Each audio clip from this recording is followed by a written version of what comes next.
मौजूद हैं। आपके हम कुछ सवाल लेने की कोशिश करेंगे। 30 मिनट का वक्त हमने उसके लिए तय कर रखा है। इस तरह से ये 2 घंटे की बहस पूरी होगी। 2-3 बुनियादी बातें हैं जिनका हमें ध्यान रखना है। किसी भी किस्म की नारेबाजी में हमें शरीक नहीं होना है। ये हल्ला गुल्ला नहीं है, क्योंकि पूरी दुनिया देख रही है, तो एक नज़ीर कायम करनी है, एक उदाहरण लोगों के सामने रखना है कि पढ़े लिखे लोग इत्तेफाकी और नाइत्तेफाकी रखते हुए भी, एक दूसरे से सहमति और असहमति रखते हुए भी बात कह सकते हैं।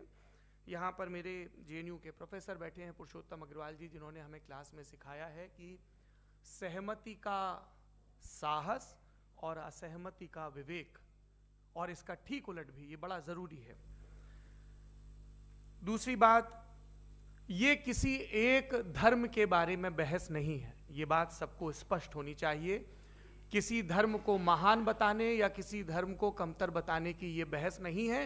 तो यदि कोई इस उम्मीद से देख रहा है या यहाँ आया है, तो मैं आपको आश्वस्त करना चाहता हूं कि आपको नाउम्मीदी हाथ लगेगी।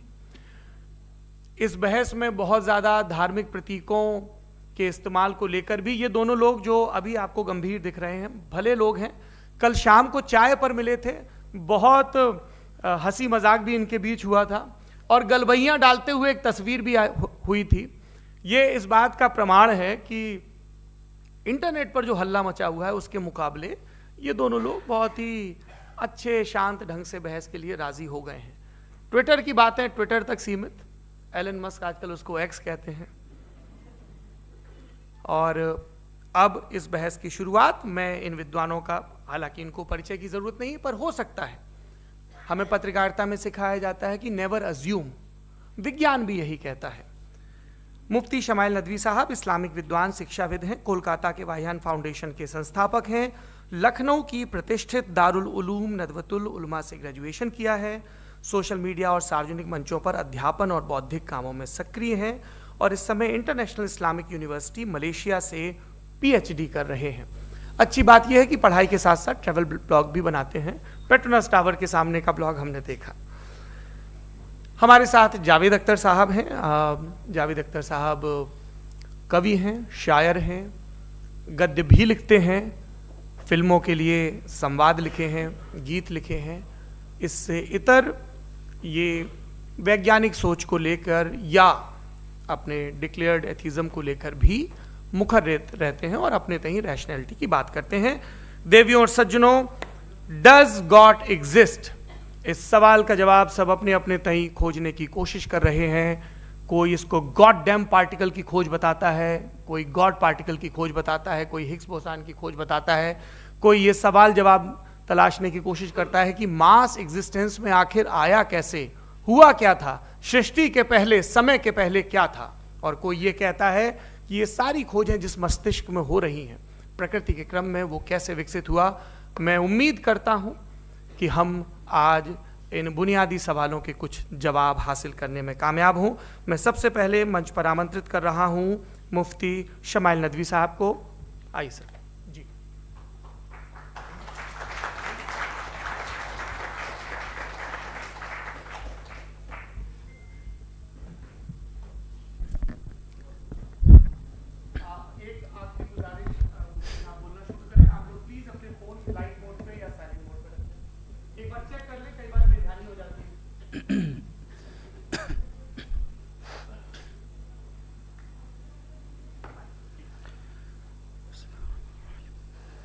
तमाम तारीफ़ें उस क्रिएटर के लिए जिसने इस यूनिवर्स को एक मकसद के तहत पैदा किया है।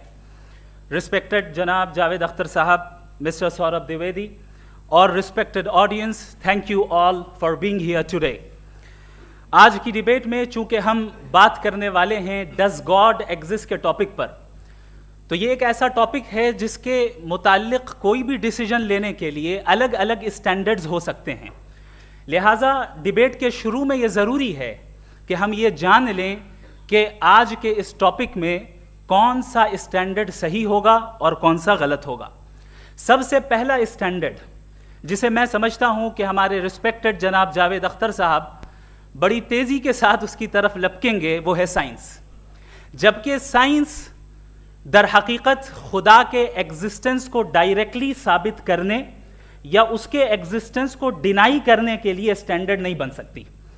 और उसकी वजह क्या है, ये मैं नहीं कह रहा, ये वो लोग कह रहे हैं जो साइंस के एक्सपर्ट्स हैं।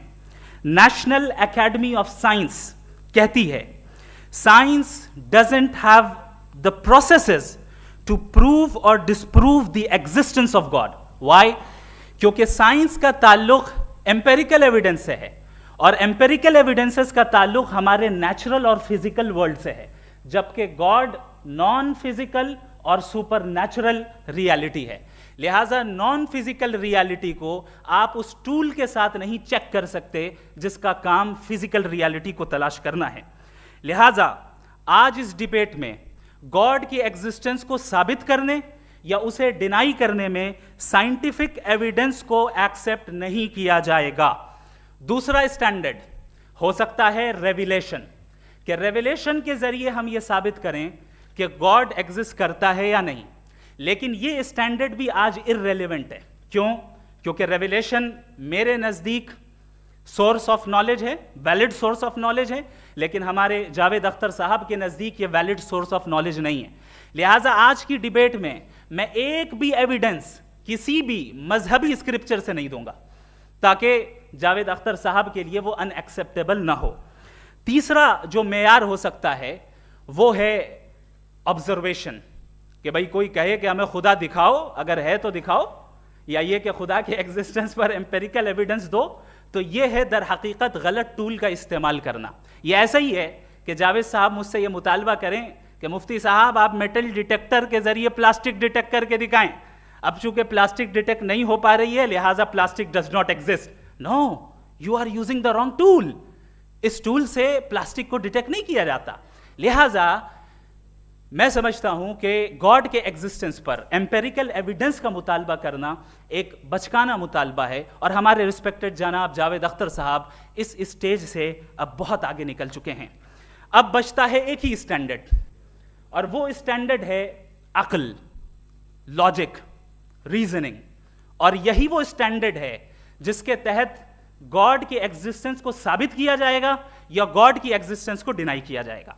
लेकिन चूंकि ये बहुत इंपॉर्टेंट और सेंसिटिव टॉपिक है, इसलिए लॉजिकल आर्ग्यूमेंट भी ऐसा होना चाहिए जो डेफिनेटिव हो, इनडेफिनेटिव ना हो, जो 2 और 2 4 की तरह बिल्कुल वाजे हो, जिसे लॉजिकली रिजेक्ट करना पॉसिबल नहीं हो। फॉर एग्जाम्पल हम कहें हमारे रिस्पेक्टेड मिस्टर सौरभ साहब, ये एक इंसान है और तमाम इंसान कॉन्शियस बीइंग है, लिहाजा नतीजा क्या निकला, हमारे सौरभ साहब भी कॉन्शियस बीइंग है। क्या ये इनडेफिनेट आर्ग्यूमेंट है या डेफिनेट आर्ग्यूमेंट है? ये डेफिनेट आर्ग्यूमेंट है। ये 2 और 2 की तरह वाजे है, इसमें किसी तरह जो है लॉजिकली इसको रिजेक्ट नहीं किया जा सकता। तो अगर आज हमारे जावेद अख्तर साहब ऐसी कोई अकली दलील और लॉजिकल एविडेंस दें खुदा के ना होने पर जो डेफिनेट भी हो, तो मैं ये ऐलान करता हूं कि यकीनन मैं उस एविडेंस को कबूल करूंगा और उस पर गौर करूंगा। लेकिन साथ में यह भी ऐलान कर देता हूं प्रेडिक्शन के तौर पर कि ऐसा कोई डेफिनेट आर्ग्यूमेंट कोई नहीं पेश कर सकता। दलील हम देंगे और डेफिनेटिव दलील देंगे, लॉजिकल दलील देंगे, ऐसी दलील देंगे जो एंटायर एथिस्टिक वर्ल्ड उसे रेफ्यूट नहीं कर सकती। चलें अब हम एक एग्जाम्पल सोचते हैं, एक सिनेरियो, सिंपल सिनेरियो, तमाम ऑडियंस से गुजारिश है, हम और आप एक आइसोलेटेड आइलैंड पर हैं, ऐसा आइलैंड जहां पे हमसे पहले कोई कभी नहीं गया। चलते चलते आपके सामने अचानक आपने देखा एक पिंक कलर की बॉल पड़ी हुई है। सबसे पहला सवाल आपके जहन में क्या आएगा कि ये बॉल यहां क्यों आई, कैसे आई, ये पिंक कलर की ही क्यों है, कोई और कलर भी हो सकता था, ये इसी शेप में क्यों है, कोई और शेप भी हो सकता था। नेचुरली आप इस तरफ पहुंचेंगे कि कोई ना कोई है जिसने इन स्पेसिफिक प्रॉपर्टीज के साथ इस बॉल को बनाया है और यहां पे रखा है। चूंकि आप जानते हैं कि ये जो बॉल है इसका एग्जिस्ट करना जरूरी नहीं है, ये एग्जिस्ट कर भी सकती थी, नहीं भी कर सकती थी, और एग्जिस्ट करना ही था तो किसी और फॉर्म में करती, किसी और कलर में करती। अब आप इस बॉल को एक्सपैंड करते चले जाएं, एक्सपैंड करते चले जाएं, एक्सपैंड करते चले जाएं, यहां तक कि ये बॉल यूनिवर्स के साइज की हो जाए। बताइए कि क्या साइज के बढ़ जाने से सवाल बदल जाएगा? हरगिज नहीं बदलेगा। अभी भी सवाल रहेगा ये यूनिवर्स कहां से आया, इन स्पेसिफिक प्रॉपर्टीज के साथ कहां से आया, क्यों आया, किसने बनाया, यह सवाल उस वक्त भी वैलिड रहेगा। लेकिन यह सवाल अगर हम जनाब जावेद अख्तर साहब से करें तो चूंकि इनका वर्ल्ड व्यू एथिस्टिक है, और सिर्फ इनका नहीं, मतलब जितने भी एथिस्ट हैं और एथिस्टिक वर्ल्ड व्यू को रखने वाले से अगर आप ये सवाल करें कि ये यूनिवर्स कहां से आया, तो इनका जवाब या तो आर्ग्यूमेंट फ्रॉम इग्नोरेंस होगा या डॉगमेटिक होगा। या तो ये कहेंगे कि मुझे नहीं पता कि ये कहां से आया, लिहाजा गॉड डज नॉट एग्जिस्ट, ये आर्ग्यूमेंट फ्रॉम इग्नोरेंस है। या ये कहेंगे कि ये यूनिवर्स खुद ब खुद बन गया, इसका मतलब ये है कि उस बॉल को भी खुद ब खुद बन जाना चाहिए, लेकिन बॉल के ताल्लुक से ये एक्सप्लेनेशन एक्सेप्ट नहीं की जाएगी कि खुद ब खुद बन गई, लेकिन यूनिवर्स के ताल्लुक से कर दिया जाएगा। इसे हम दूसरे अल्फाज में डॉगमा भी कह सकते हैं। दूसरी चीज, हमारे जावेद अख्तर साहब जरूर गॉड ऑफ गैप्स की मिसाल भी जरूर देंगे, और मिसाल देंगे कि पहले ज़माने में बिजलियां कड़कती थी तो लोगों ने किसी एक खुदा की तरफ, और बारिश होती थी तो दूसरे खुदा की तरफ मंसूब कर दिया, उनके पास दलील नहीं थी। यह हमारा वर्ल्ड व्यू है ही नहीं, यह हमारा वर्ल्ड व्यू है ही नहीं, क्योंकि नेचुरल फिनोमेना के प्रोसेस की इंटरप्रिटेशन को जान लेने से यह कहां से साबित हो गया कि गॉड एग्जिस्ट नहीं करता है। इस पर मैं इंशाअल्लाह अभी आगे बात करूंगा। आप हजरात ये भी देखेंगे, और मैं ये एक्सपेक्ट करता हूं कि हमारे रिस्पेक्टेड जनाब जावेद अख्तर साहब जरूर इमोशनल आर्ग्यूमेंट्स भी देंगे, जो कि एक लॉजिकल फेलेसी है जब बात आती है ट्रुथ को डिसाइड करने में। क्यों? मिसाल के तौर पर वो कहेंगे कि अगर गॉड है तो ईविल क्यों एग्जिस्ट करता है, जबकि मैं कहता हूं ईविल का एग्जिस्ट करना गॉड के एग्जिस्ट करने की दलील है, उसके खिलाफ नहीं है। चूंकि अगर गॉड है तो हम सब उसके सामने अकाउंटेबल हैं, और अगर हम अकाउंटेबल हैं तो अकाउंटेबिलिटी के लिए ईविल का मौजूद होना जरूरी है, उसके बगैर हम अकाउंटेबल नहीं हो सकते। और अगर हम अकाउंटेबल नहीं हैं तो हम जनाब जावेद अख्तर साहब से पूछेंगे कि आप बताएं कि फिर सफरिंग इस दुनिया में क्यों है? अगर खुदा नहीं है तो सफरिंग क्यों है? और उन लोगों के जज्बे का क्या जिनके अंदर सफरिंग के बाद इंतकाम लेने का जज्बा पाया जाता है और वो इस दुनिया से ऐसे ही चले गए, क्या उनकी सारी तकलीफें बेकार चली जाएंगी? अब आ जाएं उसी एग्जाम्पल की तरफ कि बॉल, मुझसे अगर कोई पूछे इस बॉल को किसने बनाया और या इस एक्सपेंडेड बॉल को किसने बनाया, मैं कहूंगा कि चूंकि ये यूनिवर्स और इस यूनिवर्स की तमाम चीजें कॉन्टिंजेंट हैं। कॉन्टिंजेंट होने का मतलब ये होता है कि जो अपने एग्जिस्टेंस पे किसी के ऊपर डिपेंड करती हो, तो जाहिर है ये यूनिवर्स कॉन्टिंजेंट है। और अगर कोई चीज कॉन्टिंजेंट नहीं है तो मैं रिक्वेस्ट करूंगा कि मुझे दिखा दें कि कौन सी चीज यूनिवर्स में कॉन्टिंजेंट नहीं है, हम भी जरा गौर कर लें और हम भी देख लें। और जब कॉन्टिंजेंट चीजें मौजूद हैं तो फिलोसोफर्स की इस्तिलाह के मुताबिक, हम उस टर्मिनोलॉजी के मुताबिक हम उस जगह तक पहुंचते हैं और उस हस्ती तक पहुंचते हैं जिसे नेसेसरी बीइंग कहा जाता है, कि ये वो नेसेसरी बीइंग है जिसका मौजूद ना होना नामुमकिन हो। चूंकि अगर ये मौजूद ना हो तो सारी चीजें एग्जिस्टेंस में आएंगी ही नहीं, और ये सारी कॉन्टिंजेंट चीजें उसी के ऊपर डिपेंड करती हैं। अब अगर आप ये सवाल करते हैं कि फिर उस हस्ती को किसने बनाया, फिर उसका कॉज क्या है, फिर उसका कॉज क्या है, फिर उसका कॉज क्या है, और एंडलेसली चले जाएं, इसे हम कहते हैं इन्फिनिट रिग्रेस ऑफ कॉजेज, जो कि लॉजिकल फेलेसी है। कॉन्सेप्चुअली इन्फिनिटी पॉसिबल है। मिसाल के तौर पे न्यूमेरिकल्स 1 2 3 गिनते चले जाएं, इन्फिनिट नंबर्स हैं। मैं कॉन्सेप्चुअली बात नहीं कर रहा, प्रैक्टिकली रियलिटी में साबित करके दिखाएं कि infinite regress of causes possible हैं या नहीं। अगर पॉसिबल हैं तो हम मान लेंगे, मिसाल दे दें, और पॉसिबल नहीं है तो एक ही ऑप्शन बचता है जिसे हम कहते हैं नेसेसरी बीइंग। ऐसी नेसेसरी बीइंग जो इंडिपेंडेंट है, क्योंकि अगर वो डिपेंडेंट हुई तो वो नेसेसरी नहीं रहेगी। ऐसी इंडिपेंडेंट बीइंग जो इटर्नल है, अगर वो इटर्नल नहीं होगी, उसकी बिगिनिंग होगी तो वो खुद कॉन्टिंजेंट है। ऐसी बीइंग जो पावरफुल है, क्योंकि कॉन्टिंजेंट को एक्चुअलाइज करने के लिए पावर चाहिए। ऐसी बीइंग जो इंटेलिजेंट है और नॉलेजेबल है, क्योंकि ये यूनिवर्स स्पेसिफिक फॉर्म और स्पेसिफिक लॉज ऑफ नेचर के तहत प्रिसाइजली चल रहा है। Thank you. थैंक यू मुफ्ती साहब। मैं इन दलीलों के बाद जावेद अख्तर साहब से गुजारिश करूंगा, आप बैठ के बोलना चाहेंगे या वहां? जी।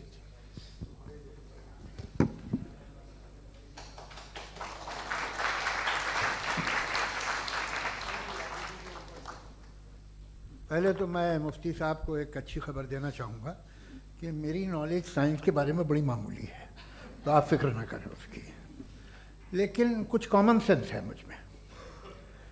देखिए, ये खुदा का तस्वुर कोई नया तस्वुर नहीं है, ये सदियों से रहा है। ये कुछ रिलीजन 3000 साल पुराने होंगे, 4000 साल पुराने होंगे, लेकिन इंसान कोई 10,000 12,000 साल से एग्जिस्ट करता है होमोसेपियन की शक्ल में, और हमेशा कुछ ना कुछ मज़हब रहे। ये मज़हब जाहिलों के नहीं थे, ये मज़हब एक ऐसी ग्रीक सोसाइटी के थे जहाँ बड़े बड़े फिलोसफर्स पैदा हुए। ये मज़हब इजिप्शियंस के थे जिन्होंने पिरामिड्स बनाए थे। ये रोमन्स के थे कि जिनका आर्किटेक्चर और सेनेट यानी पहली बुनियाद डेमोक्रेसी की लिमिटेड थी मगर डेमोक्रेसी थी, ये उन लोगों ने किए थे। तो इनका जो जुपिटर था, रा था, ज़्यूस था, उन्हें उस पर इतना ही एतमाद था जितना आज किसी मजहबी आदमी को अपने खुदा पे होगा। क्रिश्चियनिटी आने से पहले यूरोप में एक मज़हब था जर्मेनिक रिलीजन। उसका एक खुदा था, उसकी एक बीवी थी, उसके 2 बेटे थे, एक बेटी थी। फिर जर्मनी में जब यूरोप में क्रिश्चियनिटी आई तो वो खुदा, उसकी बीवी और पूरे ख़ानदान चला गया। तो हमने अगर हम हिस्ट्री देखें तो खुदा जो हैं वो ज़्यादातर फ़ानी है, वो हमेशा रहे नहीं। और वो जो लोग इन्हें मानते थे उनको आप कहें वो तो जाहिल थे, उन्हें तो कुछ पता ही नहीं था, ऐसा नहीं है। वो अपने वक्त में बड़े काबिल लोग थे और अपने वक्त में उन्होंने बड़े बड़े काम किए हैं, फिलोसफर्स थे, साइंटिस्ट थे। लेकिन उनका मज़हब कहाँ गया, उनके खुदा कहाँ गए? आज जो खुदा हैं दुनिया में लोग उन्हें मानते हैं। आपको क्या मालूम कि कितने बरसों के बाद क्या होने वाला है? हम यूरोप में देखते हैं तो चर्च खाली हैं। तो वक्त के साथ चीज़ें बदलती हैं। जहाँ तक इसका ताल्लुक़ है मज़हबों का, हर मज़हब आपसे एक चीज़ मांगता है, फेथ। ये फेथ क्या चीज़ होती है? What is the difference between faith and belief? ये तो बहुत ही अहमखाना बात होगी कि कोई आदमी कहे साहब अगर खुदा है तो मुझे दिखाइए। ये तो जाहिलाना बात हुई। मैंने तो नॉर्थ पोल नहीं देखा है मगर मैं मानता हूँ कि नॉर्थ पोल है। मैं क्यों मानता हूँ? इसलिए कि अगर ये दुनिया राउंड है तो उसका कोई टॉप होगा। कुछ लोग हैं जो वहाँ गए भी हैं, कॉमन सेंस कहता है कि ऐसा होगा, सबूत है, गवाह है, रीज़न है। तो ये मेरा फेथ नहीं है। तो फेथ में और बिलीफ में डिफरेंस क्या है? जो मज़हब मांगता है आपसे, हर मज़हब फेथ मांगता है। फेथ का मतलब ये है कि ना कोई गवाह हो, ना कोई सबूत हो, ना कोई रैशनल हो, ना कोई लॉजिक हो, ना कोई प्रूफ हो, मगर तुम एक बात को मानो। ये है फेथ।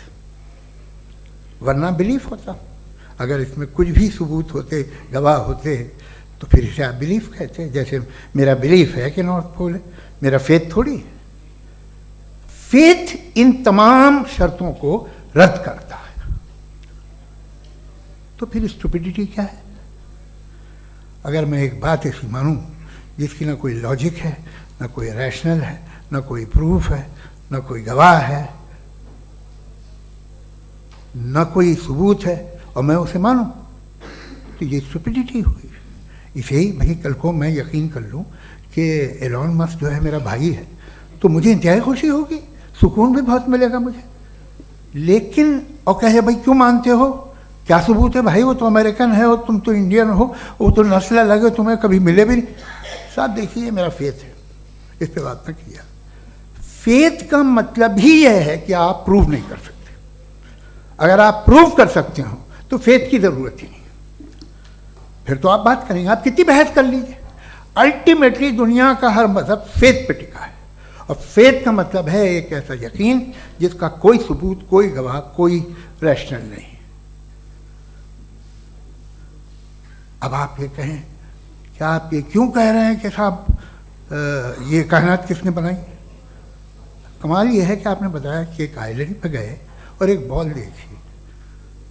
आपने ये नहीं कहा कि आइलैंड किसने बनाया, आपको सिर्फ बॉल पे हैरत हुई। हमने आइलैंड पे हमने हैरत नहीं की, होते हैं आइलैंड। इसी तरह ये आइलैंड है, सितारे, ये गैलेक्सीज, ये सब आइलैंड हैं, खला में। हम उन्हें टेकन फॉर ग्रांटेड लेते हैं, हम पूछते नहीं किसने बनाए। आपने जजीरे के बारे में भी नहीं पूछा है। मेरी पैदाइश कैसे हुई? क्या मैं प्लान्ड पैदा हुआ था? I was plan to be born. या एक लकी स्पर्म था जो किसी एग से चिपक गया। मेरी पैदाइश रैंडम। और इंसाफ जिसे आप कहते हैं, इंसाफ का तो नेचर से कोई वास्ता ही नहीं है। जो आप कहते हैं कि एक दिन इंसाफ मिलेगा, इंसाफ is a human concept, nature में कोई इंसाफ नहीं। अगर शेर हिरन को खा जाता है तो उसे कोई सजा नहीं मिलती। अगर एक आंधी आती है और हरे भरे पेड़ों को उखाड़ के फेंक देती है तो आंधियों की जेल नहीं होती है। नेचर में इंसाफ नहीं, इसलिए मुझे नेचर को इंसाफ की जरूरत भी नहीं। नेचर तमाम एक है। अब हम कहें कि साहब ये देखिए जो मैंने खाना खाया था ये मेरी आँख तो नहीं यूँ कर दिया उसे, तो इसे सज़ा मिलनी नहीं, वो सिस्टम है, ऐसे ही चल रहा है। नेचर बगैर इंसाफ के है। इंसाफ इज अ ह्यूमन कॉन्सेप्ट। तो जो आपसे कहता है कि मैं तुम्हें इंसाफ दूंगा, वो इंसानी जहन की पैदावार है। ये नेचुरल है ही नहीं, ये आसमानी है ही नहीं। नेचर का तसव्वुर, इंसाफ का तसव्वुर। भाई आप साथ मिलते हैं, अब आप लेफ्ट हैंड ड्राइव कर लें, ये क्या है? तमाम सच, तमाम नेकी, तमाम शराफत लेफ्ट हैंड ड्राइव है। वरना क्या होगा, या तो आप क्रॉस कर देंगे, आपका एक्सीडेंट हो जाएगा, या आप किसी को मार देंगे, या ट्रैफिक जैम हो जाएगा। झूठ, बेईमानी, रिश्वतखोरी, ये तमाम जो है driving on the wrong side है। इसके ऊपर कुछ नहीं। ये तो हमने बनाया, जैसे हमने लेफ्ट हैंड ड्राइव बनाई है। ये कॉन्सेप्ट ऑफ इंसाफ जो है ये हमारा है, इसका नेचर से कोई वास्ता नहीं। शेर खा जाता है हिरन को, उसे जेल होती है क्या? कुछ भी नहीं, है ही नहीं।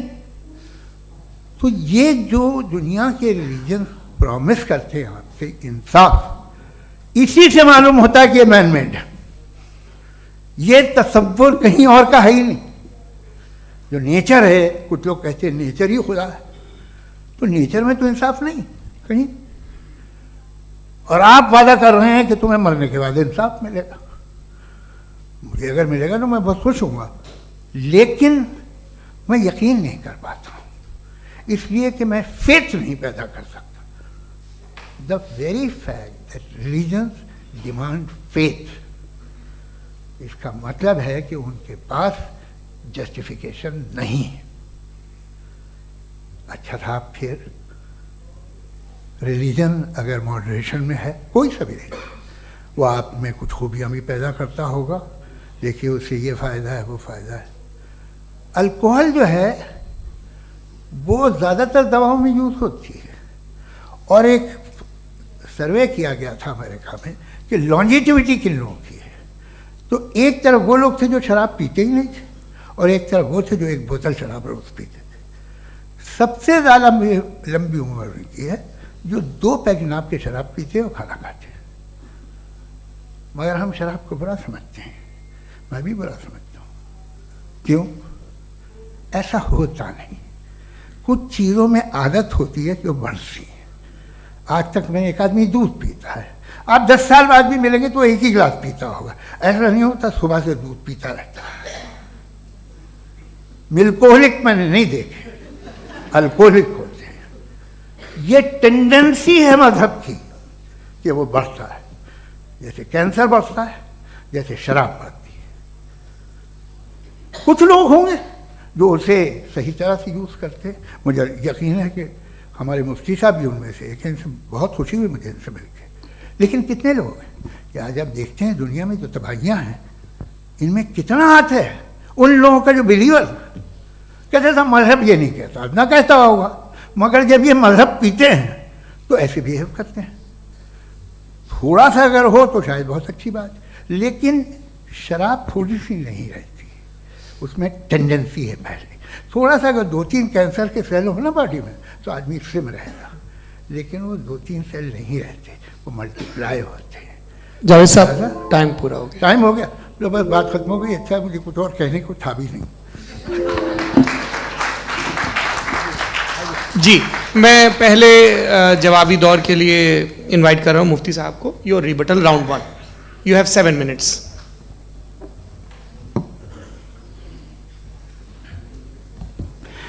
Thank you very much Javed साहब। आपकी बात को सुनकर बड़े महजूज हुए हम लोग। महजूज, do you understand? We enjoyed. Okay, अब थोड़ा सा लॉजिकली उसको हम लोग देखते हैं। दरअसल हम लोगों ने कल गुजारिश की थी मुफ्ती साहब से भी, जावेद साहब से भी, कि हिंदुस्तानी ज़बान आम फहम सबको समझ में आ जाए और जहाँ कहीं आप मुश्किल शब्द इस्तेमाल करें वहाँ बताते भी चलें। Thank you. तो सबसे पहले हमारे रिस्पेक्टेड जावेद साहब ने हवाला दिया कि खुदा फ़ानी है। कितने मजहब आगे चले गए, किसी ने जुपिटर को खुदा माना, किसी ने किसी को माना। मैं कहता हूँ जिसने कॉन्टिंजेंट चीज़ को खुदा माना, गलत माना, वो खुदा ही नहीं, वो खुदा ही नहीं है।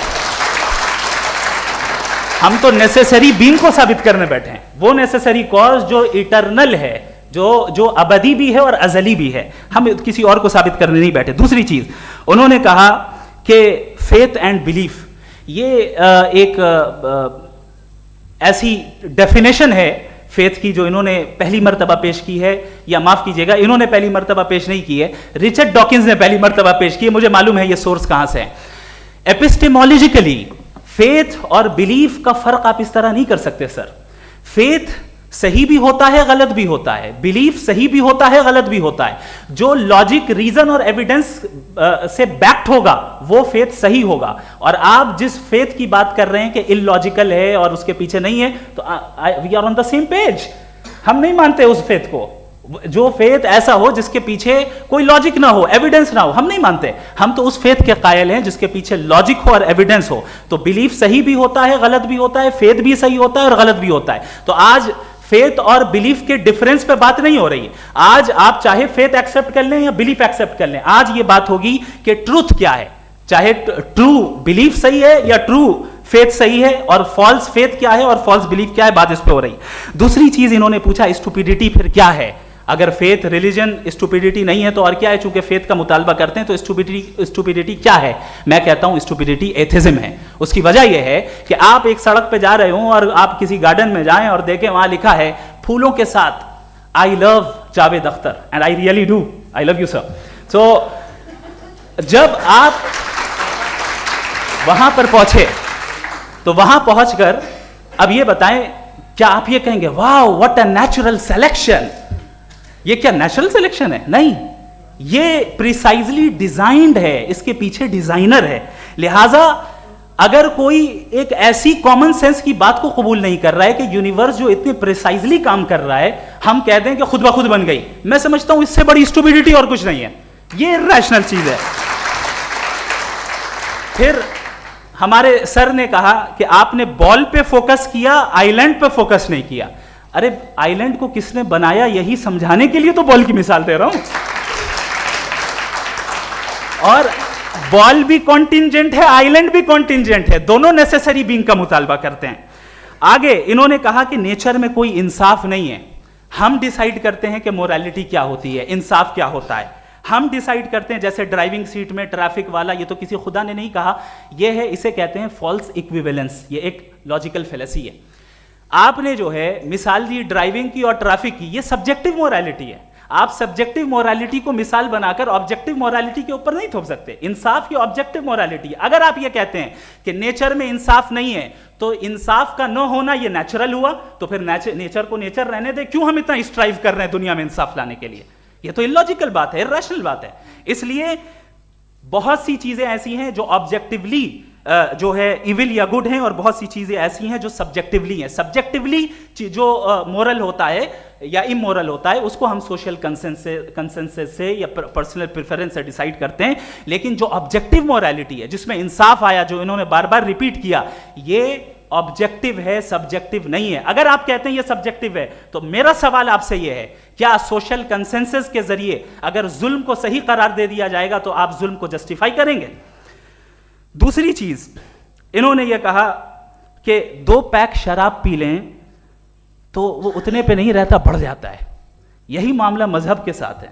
2 पैक आप पी लें बढ़ेगा, तो ये एक ऐसी मिसाल है, इसको कहीं भी फिट कर लें कि आप एथिज्म पे जब फिट करें, जब आप 2 पैक एथिज्म का लेंगे ना तो वो बढ़ बढ़ के नॉर्थ कोरिया बनेगा। Thank you.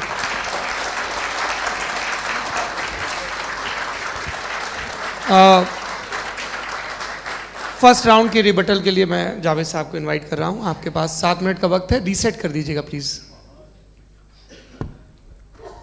मुझे इस बात की खुशी है कि मुफ्ती साहब ने भी मान लिया कि नेचर में कोई इंसाफ नहीं है। तो कोई भी चीज़ जो इंसान ने नहीं बनाई है उसमें इंसाफ नहीं होता है।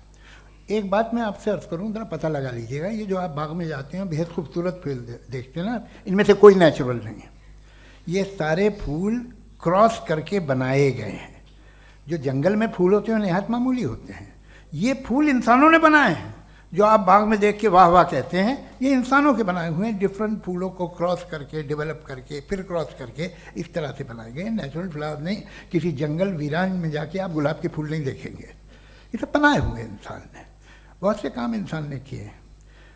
बाकी है कि आपने मेरी एक बात का जवाब नहीं दिया, जिससे मुझे शिकायत है कि फेथ क्या है और आप फेथ मांगते क्यों हैं मुझसे। आप तो लॉजिकल हैं, आपके पास तो सारे रैशनल्स हैं, आपके पास सारे सबूत हैं, तो आपको फेथ की डिमांड क्यों करते हैं कि भाई तुम सरेंडर कर दो और सवाल मत करो। कोई मजहब सारे सवाल करने की इजाज़त नहीं देता है और मना करता है कि ज़्यादा सवाल ना करो, बहक जाओगे तुम। आप क्यों रोकते हैं? हकीकत यह है कि इंसानी तारीख क्या है। इंसानी तारीख ये है कि दुनिया में दो तरह के लोग हुए हैं। एक वो जिन्होंने अपनी लाइल्मी की परस्तिश की है, दूसरे वो जिन्होंने अपनी इग्नोरेंस या लाइल्मी से झगड़ा किया है और मालूम किया है कि क्या है। ये जो आप कह रहे हैं, आज आप हैरान हैं कि भाई ये यूनिवर्स कैसे बनी। लोग हैरान थे कि सूरज डूबता है तो इधर से कैसे निकलता है। और आप एक कदम जाके हमेशा का मानने को तैयार है, एक कदम पीछे ही मान जाइए। भाई आप इसके बाद जाते हो, कहते सवाल ना करना कि ये कहाँ से आया, ये पावर तो हमेशा से हमेशा रहेगी। तो आप यूनिवर्स के बारे में मानने में क्या तकलीफ है? एक कदम पहले रुक जाइए। ये हमेशा से थी या नहीं थी हमें मालूम नहीं है। और ये कहना कि हमें मालूम नहीं है, कमाल ये है कि दुनिया के सारे मजहब सब जानते हैं ये दुनिया कैसे बनी थी, कैसे मिटेगी, मरने के बाद क्या होगा, इनको सब इल्म है। इनको किसी को डायनासोर होते थे पहले ये नहीं पता था, किसी को नहीं पता। किसी भी दुनिया की मजहबी किताब में डायनासोर का जिक्र नहीं है। लेकिन बाकी सब बातें, how to make universe in 4 easy lessons and बाकी सब पता है। जिसको सब पता है वो गड़बड़ है। हम में ये इंकिसार, ये ह्यूमिलिटी होनी चाहिए कि हम ये कहें कि हमें ये बहुत सारी बातें नहीं मालूम, लेकिन हम उनकी परस्तिश न करना, अपनी लाइल्मी को की परस्तिश न करें, हम उसे पता लगाने की कोशिश करें। जिस दुनिया में आप बैठे हैं सर, ये हॉल जो है, ये इलेक्ट्रिसिटी जो है, ये माइक जो है, जिस हवाई जहाज से आप आए थे, वो जिस कार से आप यहाँ आए हैं, ये सब उन लोगों की बनाई हुई है जिन्होंने सवाल किए थे। ये दुनिया जिसमें आप आज आराम से हैं, ये उन लोगों की बनाई है कि जिन्होंने सवाल किए थे। और हर स्टेज पे इन सवालों को मकरूह कहा गया था, गलत कहा गया था। आप ज़रा तारीख पढ़िए, एक बड़ी दिलचस्प किताब है बर्ट्रैंड रसेल की, जिसमें उसने रिलीजन एंड साइंस कि कब से रिलीजन जो है साइंस के अगेंस्ट है। और हद तो ये है कि भाप के इंजन के खिलाफ थे, स्टीम इंजन के भी खिलाफ थे, और फतवे हुए उन पर, वेटिकन ने दिए। तो ये हमेशा, अभी जैसे ही ये राइट विंगर आते हैं अमेरिका में पावर में, तो वो जो अपना ये क्या बोलते हैं उसे, सीड क्या बोलते हैं, सीड क्या जो, हाँ नहीं सीड जो होते हैं जिन पे जी नहीं भाई, वो जो ह्यूमन बॉडी के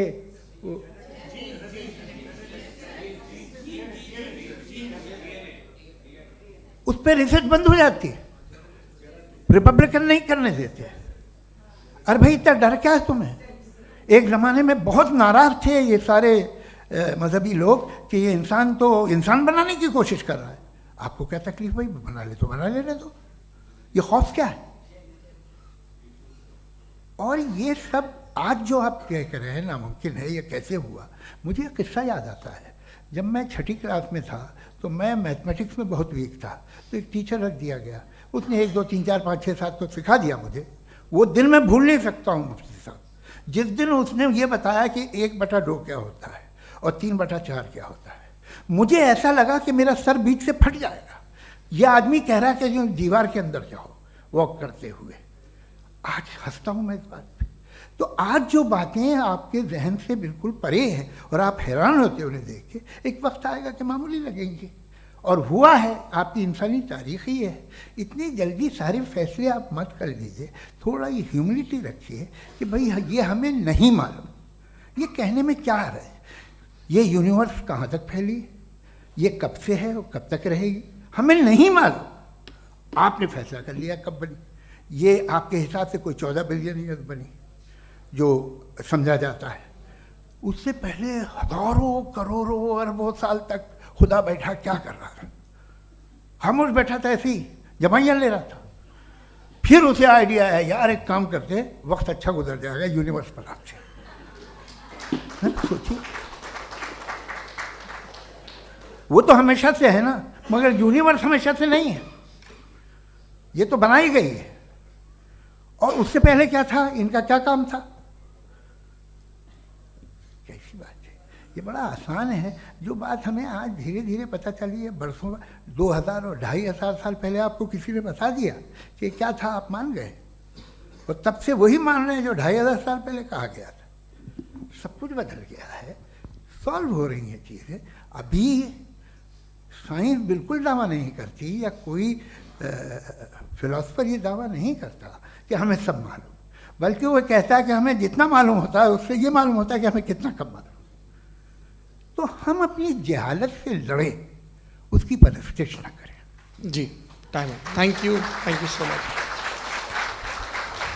मैं तर्कों की श्रृंखला में राउंड 2 के लिए मुफ्ती साहब को आमंत्रित कर रहा हूँ। आपके पास एक बार फिर से 7 मिनट का वक्त है।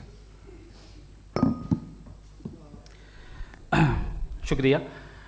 जनाब जावेद अख्तर साहब कई मर्तबा दोहरा रहे हैं कि फेथ का मतलब बताइए, फेथ का मतलब बताइए। मैंने बता दिया, फेथ सही भी होता है, गलत भी होता है। और आज हम फेथ पे बात नहीं कर रहे, हम ट्रुथ और डज गॉड एग्जिस्ट पे बात कर रहे हैं। क्या डज गॉड एग्जिस्ट, ये ट्रुथ यानी गॉड है या नहीं है, इसमें से दोनों ट्रुथ क्या है। अब आप उसे फेथ कह लें, बिलीफ कह लें, नॉट माई बिजनेस। उसके बाद आपने कहा कि भाई सवाल करने से मजहब रोकता है। मैं कहता हूं जो रोकता है वो रोकता होगा, मैं नहीं रोकता, बल्कि सवाल करें, सवाल करना चाहिए। सवाल कर करके तो हम आगे बढ़ते हैं, तरक्की करते हैं, और इसीलिए मैं आज यहां पे आया हूं। लेकिन सवाल सिर्फ खुदा से नहीं होगा, आपसे भी होगा। सवाल एथिज्म से भी होगा, सवाल सिर्फ मजहब से नहीं होगा, सबसे होगा। और आज मैं सवाल करूंगा और उम्मीद है कि आप जवाब देंगे। अभी तक आपने वैसे कॉन्टिंजेंसी आर्गुमेंट का कोई जवाब नहीं दिया है। चलें, आपने कहा यूनिवर्स के बारे में इटर्नल क्यों नहीं बोल देते। ये चूंकि लॉजिकली पॉसिबल ही नहीं है कि यूनिवर्स इटर्नल हो। यूनिवर्स एक कॉन्टिंजेंट चीज है जो टाइम एंड स्पेस के पाबंद है, टाइम एंड स्पेस से बाउंड है। जो टाइम एंड स्पेस से बाउंड होगा वो कॉन्टिंजेंट होगा, जो कॉन्टिंजेंट होगा वो उसकी बिगिनिंग हुई होगी, जिसकी बिगिनिंग हुई होगी वो इटर्नल नहीं हो सकता। ये तो कॉमन सी बात है।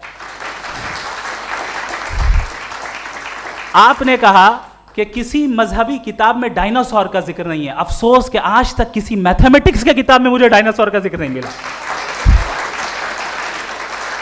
तो इसका मतलब मैथमेटिक्स की किताब बेकार है? नहीं, उसका वो टॉपिक नहीं है। रेवलेशन का और मजहबी किताबों का टॉपिक ये नहीं है कि आपको आके बताए साइकिल कैसे बनाते हैं, या आकर ये बताएं कि जो है डायनासोर कब था। वो तो मोरालिटी सिखाने आया है, गॉड के बारे में बताने आया, नॉन फिजिकल रियलिटी की हकीकत को सिखाने के लिए आया। रिलीजियन साइंस को रोकता है? नहीं रोकता। अगर रोकता है तो गलत करता है। रिलीजियन साइंटिज्म को रोकता है, जिसमें हमारे जावेद साहब मुब्तला हैं। साइंस और साइंटिज्म में फर्क है। साइंटिज्म यह है कि आप समझें कि साइंस और साइंटिफिक मेथोडोलॉजी ये नॉलेज को हासिल करने का वाहिद सोर्स ऑफ नॉलेज है। यह है साइंटिज्म। हम इसे रिजेक्ट करते हैं।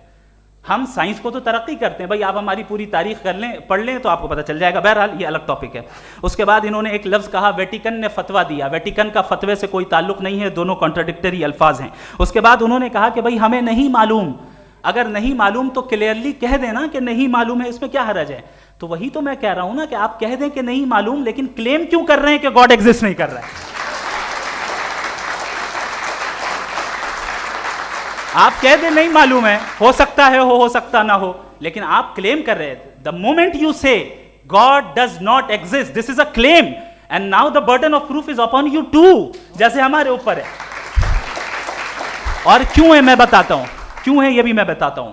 फिलोसॉफिकली जो क्लेम होता है ना, सिर्फ ये नहीं होता कि इंसान कहे पॉजिटिव क्लेम करे और नेगेटिव क्लेम करे तो बर्डन ऑफ प्रूफ नहीं है.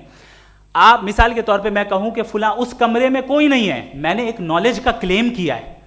उस कमरे में कोई नहीं है, मैंने एक नॉलेज का क्लेम किया. या तो मैं कहूं मुझे नहीं पता, हो भी सकता है नहीं भी हो सकता है, this is not a claim. लेकिन जब मैं कह रहा हूं कि वहां कोई नहीं है या मैं कह रहा हूं वहां कोई है, दोनों क्लेम है और दोनों के ऊपर बर्डन ऑफ प्रूफ है. हमारे ऊपर भी बर्डन ऑफ प्रूफ है. मैंने कंटिजेंसी आर्ग्यूमेंट दिया, इसे तोड़कर दिखाइए. आखिरी चीज, इन्होंने कहा कि खुदा दुनिया बनाने से पहले 150 साल पहले या करोड़ों साल पहले क्या कर रहा था. अरे हजरत, चलें बहरहाल मैं जवाब दे देता हूं. आप हमारे रिस्पेक्टेड पर्सनालिटी हैं, अगर आप नहीं होते तो मैं इसे एंटरटेन ही नहीं करता. टाइम, ये 100 साल पहले या 100 साल बाद, पहले बाद में अभी, ये वो अल्फाज हैं जिनका ताल्लुक टाइम से है. टाइम शुरू ही हुआ है यूनिवर्स की बिगिनिंग के बाद, तो उसके पहले खुदा क्या कर रहा था, सवाल इलॉजिकल है. ये फेलेसी है. यानी आप ये कह रहे हैं कि यूनिवर्स के बनने से पहले खुदा क्या कर रहा था. टाइम के बनने से पहले, पहले का ताल्लुक टाइम से, टाइम उस वक्त था ही नहीं, तो ये सवाल ही इनवैलिड है खुदा के ताल्लुक से. दूसरी चीज, आर्ग्यूमेंट ऑफ कंटिजेंसी जो मैंने आपके सामने पेश की है, आपने बार बार ये प्रूफ किया और ये कह रहे हैं कि गॉड ऑफ गैप्स. देखिए, पहले नहीं मालूम था, साइंस ने कर दिया. सिंपल की मिसाल से मैं समझा देता हूं.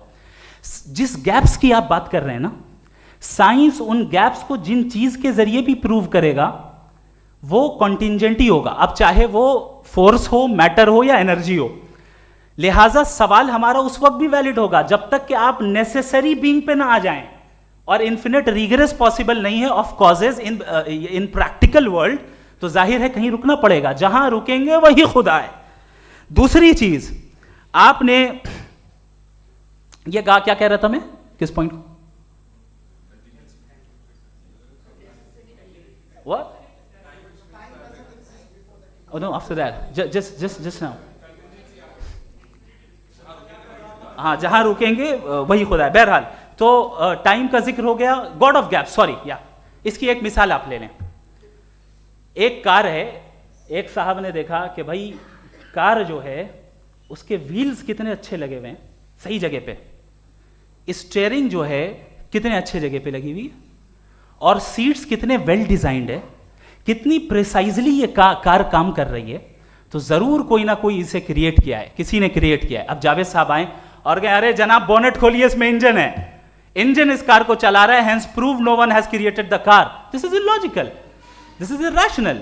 आपने इंजन के जरिए उस गैप को तो साबित किया, लेकिन क्या उससे कार की जो क्रिएशन है और उसका जो क्रिएटर है ये इम्पॉसिबल हो जाए? ऐसा पॉसिबल है? उसका सवाल खत्म हो जाए, ऐसा पॉसिबल है? नहीं. आपने गैप्स को फिल करके, कॉन्टिंजेंट चीजों से गैप्स को फिल करके हमारे ऑब्जर्वेशन को और ब्रॉड कर दिया. अब हमें और पता चल गया कि ये जो कार है इसका सिस्टम कितना ज्यादा कॉम्प्लेक्स है. पहले कम समझते थे, अब कॉम्प्लेक्सिटी और ज्यादा वाजे हो गई. अब हमें समझ में आ रहा है कि हमारी सर्टेनिटी और बढ़ गई कि जरूर इस कार को किसी ना किसी ने बनाया. यही मामला यूनिवर्स का है. साइंस हमेशा फिजिकल वर्ल्ड की चीजों को ही फिल करती जाएगी और फिजिकल चीजों से ही करती जाएगी, चूंकि एम्पेरिकल एविडेंस का ताल्लुक फिजिकल वर्ल्ड से है. आप साइंस के जरिए मेटाफिजिकल रियलिटी को कभी साबित नहीं कर सकते. ये रॉन्ग टूल का इस्तेमाल करना है. ये वही काम है कि आप मेटल डिटेक्टर से प्लास्टिक डिटेक्टर करने चलें, जो कि जाहिर है सही नहीं है. Thank you.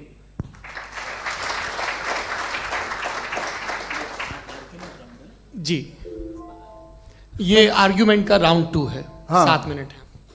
पहले तो मैं आपसे अर्ज करूं कि आपने कहा कि जब कायनात ही नहीं थी तो वक्त भी नहीं था, कुछ भी नहीं था. कैसे नहीं था? खुदा था. एक एग्जिस्टेंस तो था ना खुदा का. तो जब खुदा था तो वक्त भी होगा. ऐसा नहीं है कि कुछ भी नहीं था, खुदा था. अच्छा, बाकी एक आपने कहा साहब आप साबित कीजिए, आपके पास भी लॉजिक है, मेरे पास भी लॉजिक है. आप मेरा जिम्मेदारी नहीं है साबित करना कि खुदा है. बर्टन रसल ने बड़ी अच्छी बात कही. बर्टन रसल ने बड़ी अच्छी बात कही. मैं आपसे अगर ये दावा करूं कि एक चाय की केतली मरीख के चारों तरफ घूम रही है, मार्स के चारों तरफ, तो यह आपका काम नहीं है कि आप साबित करें कि कोई चाय की केतली नहीं है. ये मेरा काम है, मैंने दावा किया है। ये दावा तो मजहबी लोग करते हैं कि खुदा है, मैं क्यों साबित करूं कि नहीं है? जब तक आप मुझे कन्विंस नहीं कर देंगे मैं नहीं मानूंगा। आपकी जिम्मेदारी है, मेरी जिम्मेदारी नहीं है। दोयम ये कि ये जो आप कह रहे हैं, जो गैप्स हैं, ये गैप जब जब किसी मजहब को चैलेंज करते हैं, जब ऐसा कोई बात आती है तो हंगामा हो जाता है कि जब वो चैलेंज करें किसी फेथ को। ये तमाम साइंस जो है इसे मुख्तलिफ जगहों पे मुख्तलिफ वक्तों में मज़हब ने रोकने की कोशिश की है। ये किताब है religion and science Bertrand Russell की, पढ़िएगा, अच्छी लगेगी आपको। तारीख़ ही है साइंस, मज़हब की साइंस से उसका यही रिश्ता है। अच्छा, अब ये हम सोचें कि बहरहाल ये वजूद जो है मज़हब और ये बिलीव इन गॉड इंसान को बेहतर बना देता है, तो एक काम कीजिए, हिंदुस्तान वर्ल्ड का नक्शा लीजिए और मार्क कीजिए कि रिलीजन कहाँ कहाँ ज़्यादा है, कहाँ कहाँ, चाहे वो लैटिन अमेरिका हो या मिडल ईस्ट हो या फार ईस्ट हो या हिंदुस्तान के वो इलाके जहाँ मजहबियत ज़्यादा है। रख दीजिए नक्शा अलग। अब दूसरा नक्शा कि कहाँ कहाँ नाइंसाफ़ी, रिप्रेशन, औरतों के हुकूक की पामाली, जुल्म, डिक्टेटरशिप कहाँ है, नक्शा एक ही होगा। तो आप मुझे बताएं कि जो इसका तरकीब इस्तेमाल क्या है, खुदा का तरकीब इस्तेमाल तो बताइए। आप छोटी सी दवा सड़क पे बेचते हैं, उसकी भी तरकीब इस्तेमाल बताते हैं। इसके इस्तेमाल से तो फ़ायदा ही नहीं हुआ किसी को। जो सारे के सारे ख़राब मुल्क हैं, ख़राब समाज है, वो सारे जुल्म खुदा के नाम पे करते हैं। वो गलत करते हैं, सही करते हैं, मुझे क्या लेना देना उससे। इस्तेमाल से मालूम होता ना।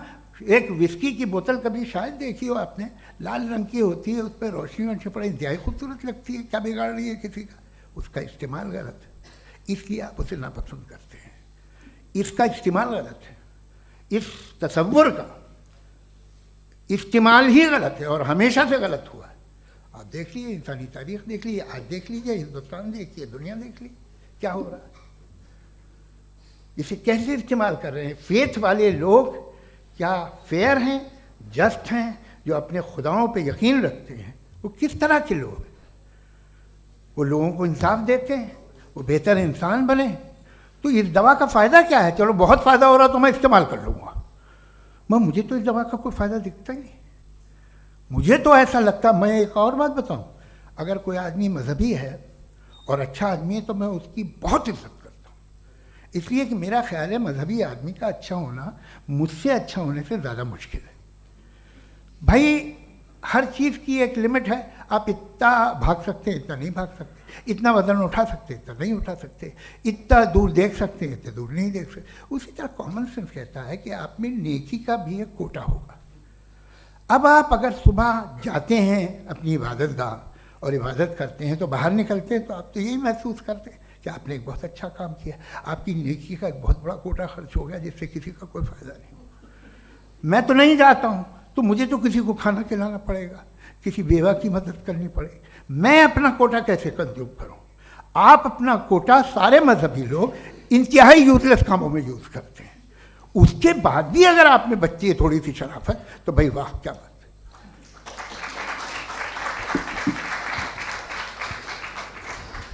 एक तो मुझे ये बात बहुत अच्छी लग रही है कि दोनों ही विद्वान समय को मानते हैं और बहुत समय से अपनी दलीलें और बाज़ दफ़ा समय से पहले अपनी तकरीरें पूरी करके अपनी अपनी कुर्सी पर बैठ रहे हैं। ये इस आर्ग्यूमेंट का राउंड 2 पूरा हुआ। अब रिबटल का राउंड 2 है और उसके बाद क्रॉस एग्जामिनेशन होगा। नहीं, आपका आर्ग्यूमेंट हो गया सर। हमारे यहाँ स्कूल के सिलेबस में पंच परमेश्वर कहानी पढ़ाई जाती है, प्रेमचंद जी की लिखी हुई। आप निश्चिंत रहिए, आपके कोई राउंड में मिस नहीं होने दूंगा। रिबटल का राउंड 2, मुफ्ती शमाइल नदवी साहब।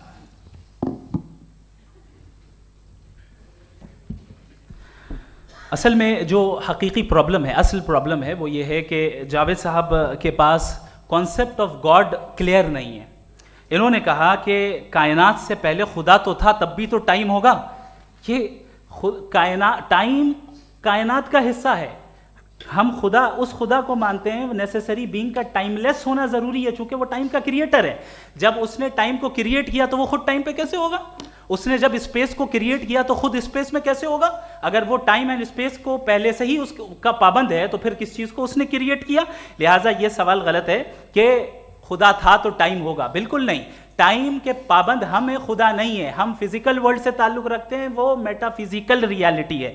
दूसरी चीज इन्होंने मिसाल दी कि चाय की केतली हवा में घूम रही होगी, और पता नहीं शायद वो बर्टन रसल का उन्होंने हवाला दिया। बहरहाल यही प्रॉब्लम है। प्रॉब्लम यही है कि हम चीजों के दरमियान डिफरेंशिएट नहीं कर पाते हैं। ये जो आपने मिसाल दी ये इमेजिनेशन है, और मैं जो साबित कर रहा हूं वो लॉजिकल नेसेसिटी है। आप इमेजिन करने आए तो कुछ भी करें, जुपिटर में पिंक एलिफेंट होगा, यूनिकॉर्न होगा, करें, उससे कायनात पे क्या फर्क पड़ता है? उससे आप लॉजिकल नेसेसिटी साबित नहीं कर सकते। मैं तो उस प्राइम कॉज की बात कर रहा हूं, उस नेसेसरी बीइंग की बात कर रहा हूं जिसके बगैर इस कायनात का एग्जिस्टेंस मुमकिन नहीं है। दूसरी चीज, मजहब को साइंस चैलेंज करती है वगैरह वगैरह, ये हमारा टॉपिक ही नहीं है। मैं इस पर बात करूंगा तो फिर मेरा वक्त चला जाएगा। मजहब के ऊपर चूंकि हमारी डिस्कशन नहीं है, साइंस को मजहब और बिलखुसूस मैं और हमारा वर्ल्ड व्यू कम अज कम साइंस को पीछे नहीं करता है, साइंटिज्म की मजम्मत करता है। इसकी वजाहत मैंने पहले कर दी। दूसरी चीज इन्होंने कहा वर्ल्ड का नक्शा लीजिए, वर्ल्ड मैप लीजिए, दो अलग अलग जगह की। हजरत मैंने ये होमवर्क किया था, और मैंने मिडिल ईस्ट का एक नक्शा लिया और यूरोप का एक नक्शा लिया, ये मजहबी इलाका और ये लिबरल और एथीस्ट इलाका। मुझे पता चला कि सबसे ज्यादा रेप केसेस जो हैं वहां पर है।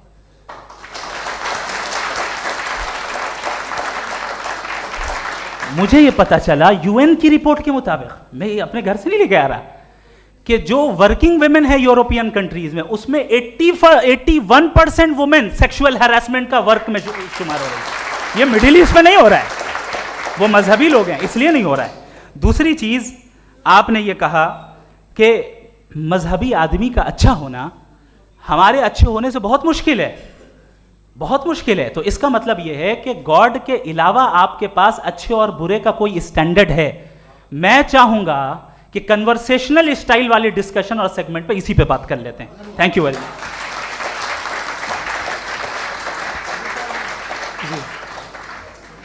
ये रिबटल का राउंड 2 है, आपके पास 5 मिनट का वक्त है, और इसके बाद क्रॉस एग्जामिनेशन शुरू करेंगे। आप चाहें तो जो इन्होंने सवाल पूछे उनके जवाब आप रिबटल में भी दे सकते हैं। जी जी, देखिए पहले तो ये बात कि ये मिसाल गलत नहीं है, गलत है।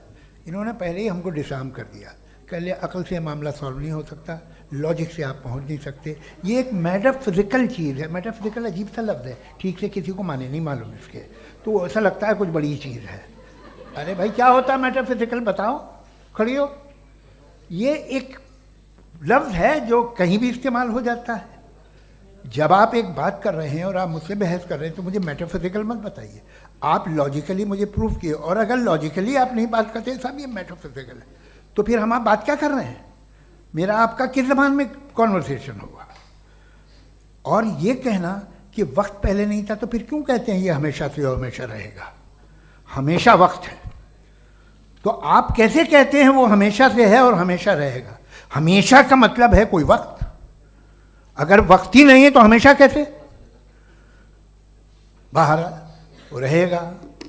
अब मैं ये देखता हूँ, आपने कहा ना कि वहाँ रेप ज़्यादा होते हैं, तो हम एक बात देखते हैं कि दुनिया जिस पे वो कादर मुतलक है, जिसकी मर्ज़ी के बगैर पत्ता भी नहीं हिलता, ओमनीपोटेंट है, ये दुनिया चल कैसे रही है? और इस दुनिया का हाल क्या है? 45,000 बच्चे जो 10 साल की उम्र से कम थे वो गाजा में मरे। भूख से काला हांडी में बच्चे मरते हैं और डिप्थेरिया से मरते हैं। डिप्थेरिया अजीब मर्ज है, गले में जाली बनना शुरू होती है, बच्चा नीला हो जाता है, गरीब का बच्चा, इसलिए कि उपास इलाज नहीं। ये कादर मुतलक है, जो चाहे कर दे। इससे आप दुआएं मांगते हैं हमारी ये काम कर दे वो कर दे, तो इसका मतलब डे टू डे लाइफ में वो इंटरफेयर करता है और ये देख रहा है वो। अगर वो वाकई भी है फॉर डिस्कशन सेक, तो मैं जब दुनिया देखता हूँ तो मेरे दिल में उसके लिए कोई इज्जत नहीं पैदा होती।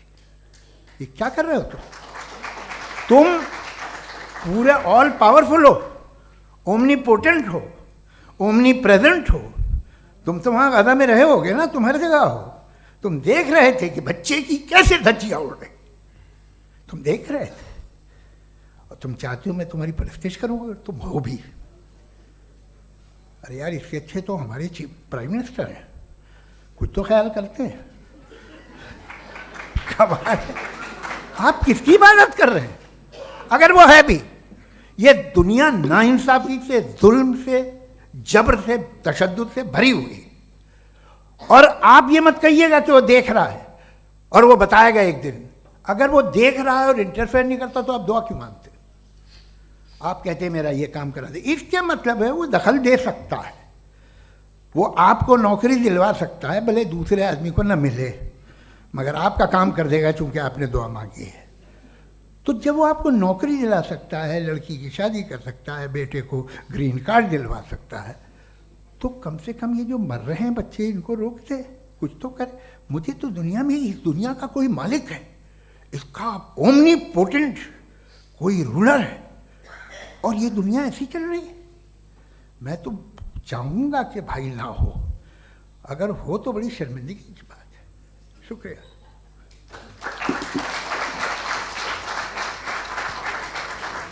देवियों और सज्जनों, इस बहस के 2 राउंड और 2 रिबटल पूरे हो चुके हैं। अब सबसे ज़रूरी और सबसे मुश्किल राउंड शुरू हो रहा है, क्रॉस एग्जामिनेशन का। अब इन विद्वानों की सज्जनता की एक परख भी होगी, और वक्त हमने 16 मिनट का तय किया है। पहला सवाल आप पूछना चाहेंगे? जी बिल्कुल। पहले बोले भी आप। आप माइक ले लीजिएगा हाथ में, ये नीचे से होना चाहिए। जी मैं बोलता हूँ, ये डायस हटा सकते हैं क्या हम थोड़ा क्विकली? डायस पीछे कर दीजिए बस थोड़ा सा, है, ताकि ये जो दाएं बाएं लोग बैठे हैं, इसे हटा ही दीजिए। अब हम वहाँ तो जाने वाले नहीं। आराम से आराम से आराम से। दोनों तरफ से हटा दीजिए।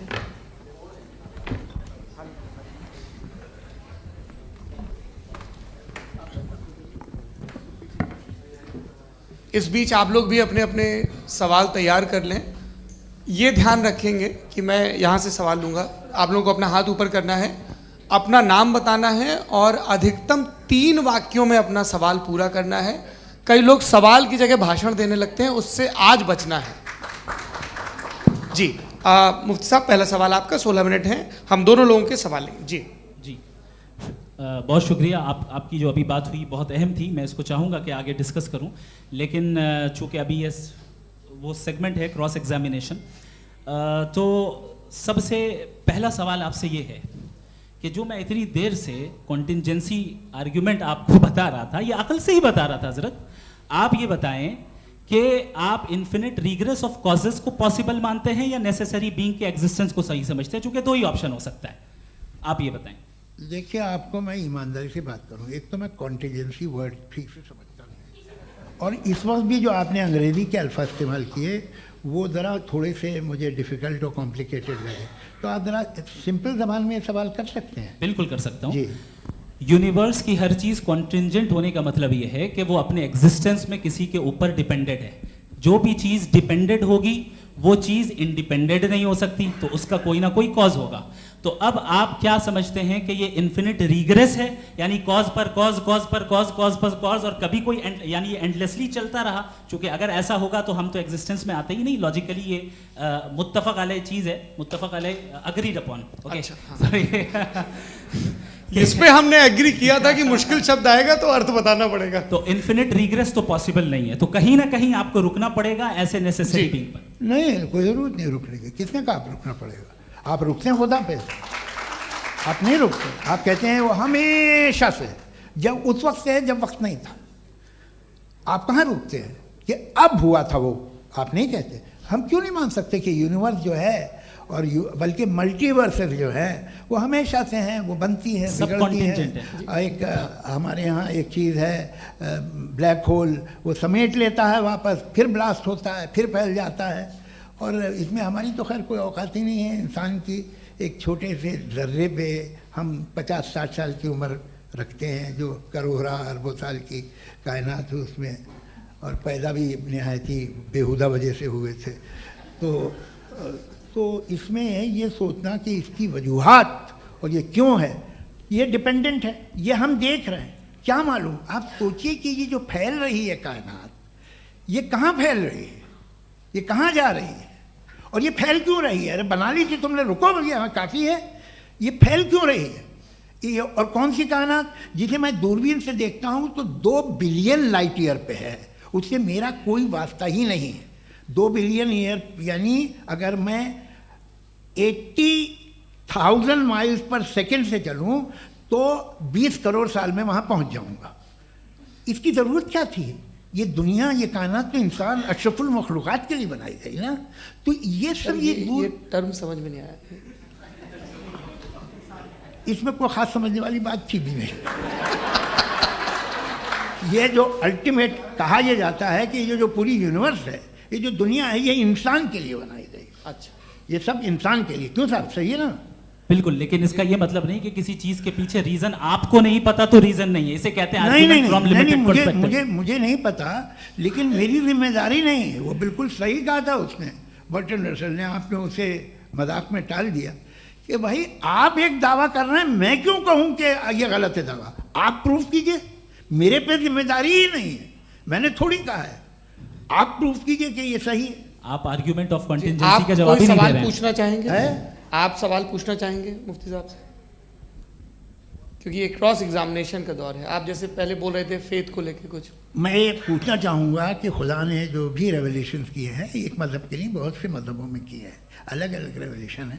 कहीं कुछ एक बातें हैं, कॉन्ट्रडिक्शन भी है आपस में, कहीं कुछ आप कर सकते हैं, कहीं कुछ नहीं कर सकते। ऐसा नहीं है कि सबकी कोड ऑफ मॉरल एक है। तो ये किस्सा क्या है? अब आप ये देखिए कि मुझे कभी कभी लगता है कि जो फुटबॉल फाइनल होता है, लाखों लोग होते हैं, फिर वो टीवी कवर करती, करोड़ों लोग, अगर उसमें खुदा की एक बूमिंग आवाज़ आ जाती, मैं गॉड हूँ, तो सारे लोग अभी सुन लेते और टीवी पे भी सुन लेते, किस्सा ख़त्म होता। ये इतनी राजदारी क्या है कि तुम सामने कुछ तो सबूत दे दो हमें सॉलिड। ये कह रहा साहब ये यूनिवर्स कैसे बनी, इससे मसला क्या हल होगा? मैं पूछूंगा आपसे खुदा कैसे बना? क्यों नहीं पूछूंगा कैसे बना? बल्कि वो तो कायनात से कहीं ज़्यादा इंटेलिजेंट है, कायनात से कहीं ज़्यादा कॉम्प्लेक्स। जी वो हमेशा से है, आप कहेंगे मैं मान लूँगा।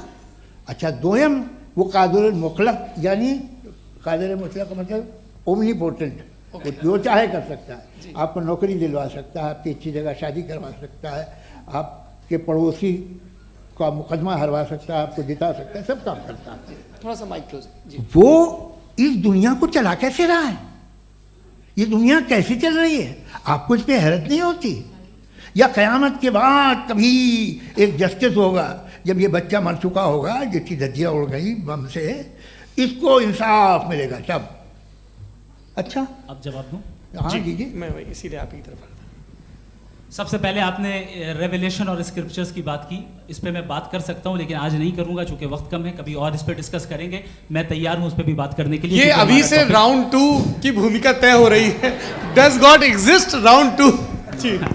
चूंकि आज गॉड के एग्जिस्टेंस पे बात है, तो मैं उसी के रिलेटेड जो है आपके सवालात को एंटरटेन भी करूंगा और मैं भी पूछूंगा। आपने कहा कि आपने साबित ही नहीं किया, जबकि आर्ग्यूमेंट ऑफ कॉन्टिजेंसी बुनियादी आर्ग्यूमेंट है। आप मुझे कॉन्टिजेंसी का मतलब बताइए, आपका मतलब क्या है कॉन्टिजेंसी? कॉन्टिजेंसी का मतलब यह हुआ कि हर वो वजूद जो किसी भी चीज का पाबंद है, हर वो वजूद या हर वो चीज जो अपने एग्जिस्टेंस में किसी भी चीज के पाबंद है और उससे बाउंड है, उसको उसकी ज़रूरत है, उस पर डिपेंड करती है, तो जाहिर सी बात है कि उसका कोई ना कोई कॉज होता है। ये तो अक्ल की बात है। ये आप रीजनिंग की बात करते हैं, मैं वही कर रहा हूं। दूसरी चीज आपने ये बात कही कि इतने बिलियन लाइट ईयर्स दूर है, उसका मेरा क्या लेना देना। फिर मेरे ख्याल से आपको ये नहीं कहना चाहिए I think therefore I am an atheist. आपको सोचना चाहिए, सिर्फ आप एक लिमिटेड दायरे में रहकर नहीं सोचें, बल्कि बाहर निकलकर सोचें। आपने तीसरा सवाल किया, आपने 2-3 सवाल एक साथ। ऐसी बातें ना कीजिए, कुछ लोगों को इतराज हो जाएगा आप पे कि आप कुछ भी सोचिए। ये इजाज़त आपको है नहीं, मुझे है।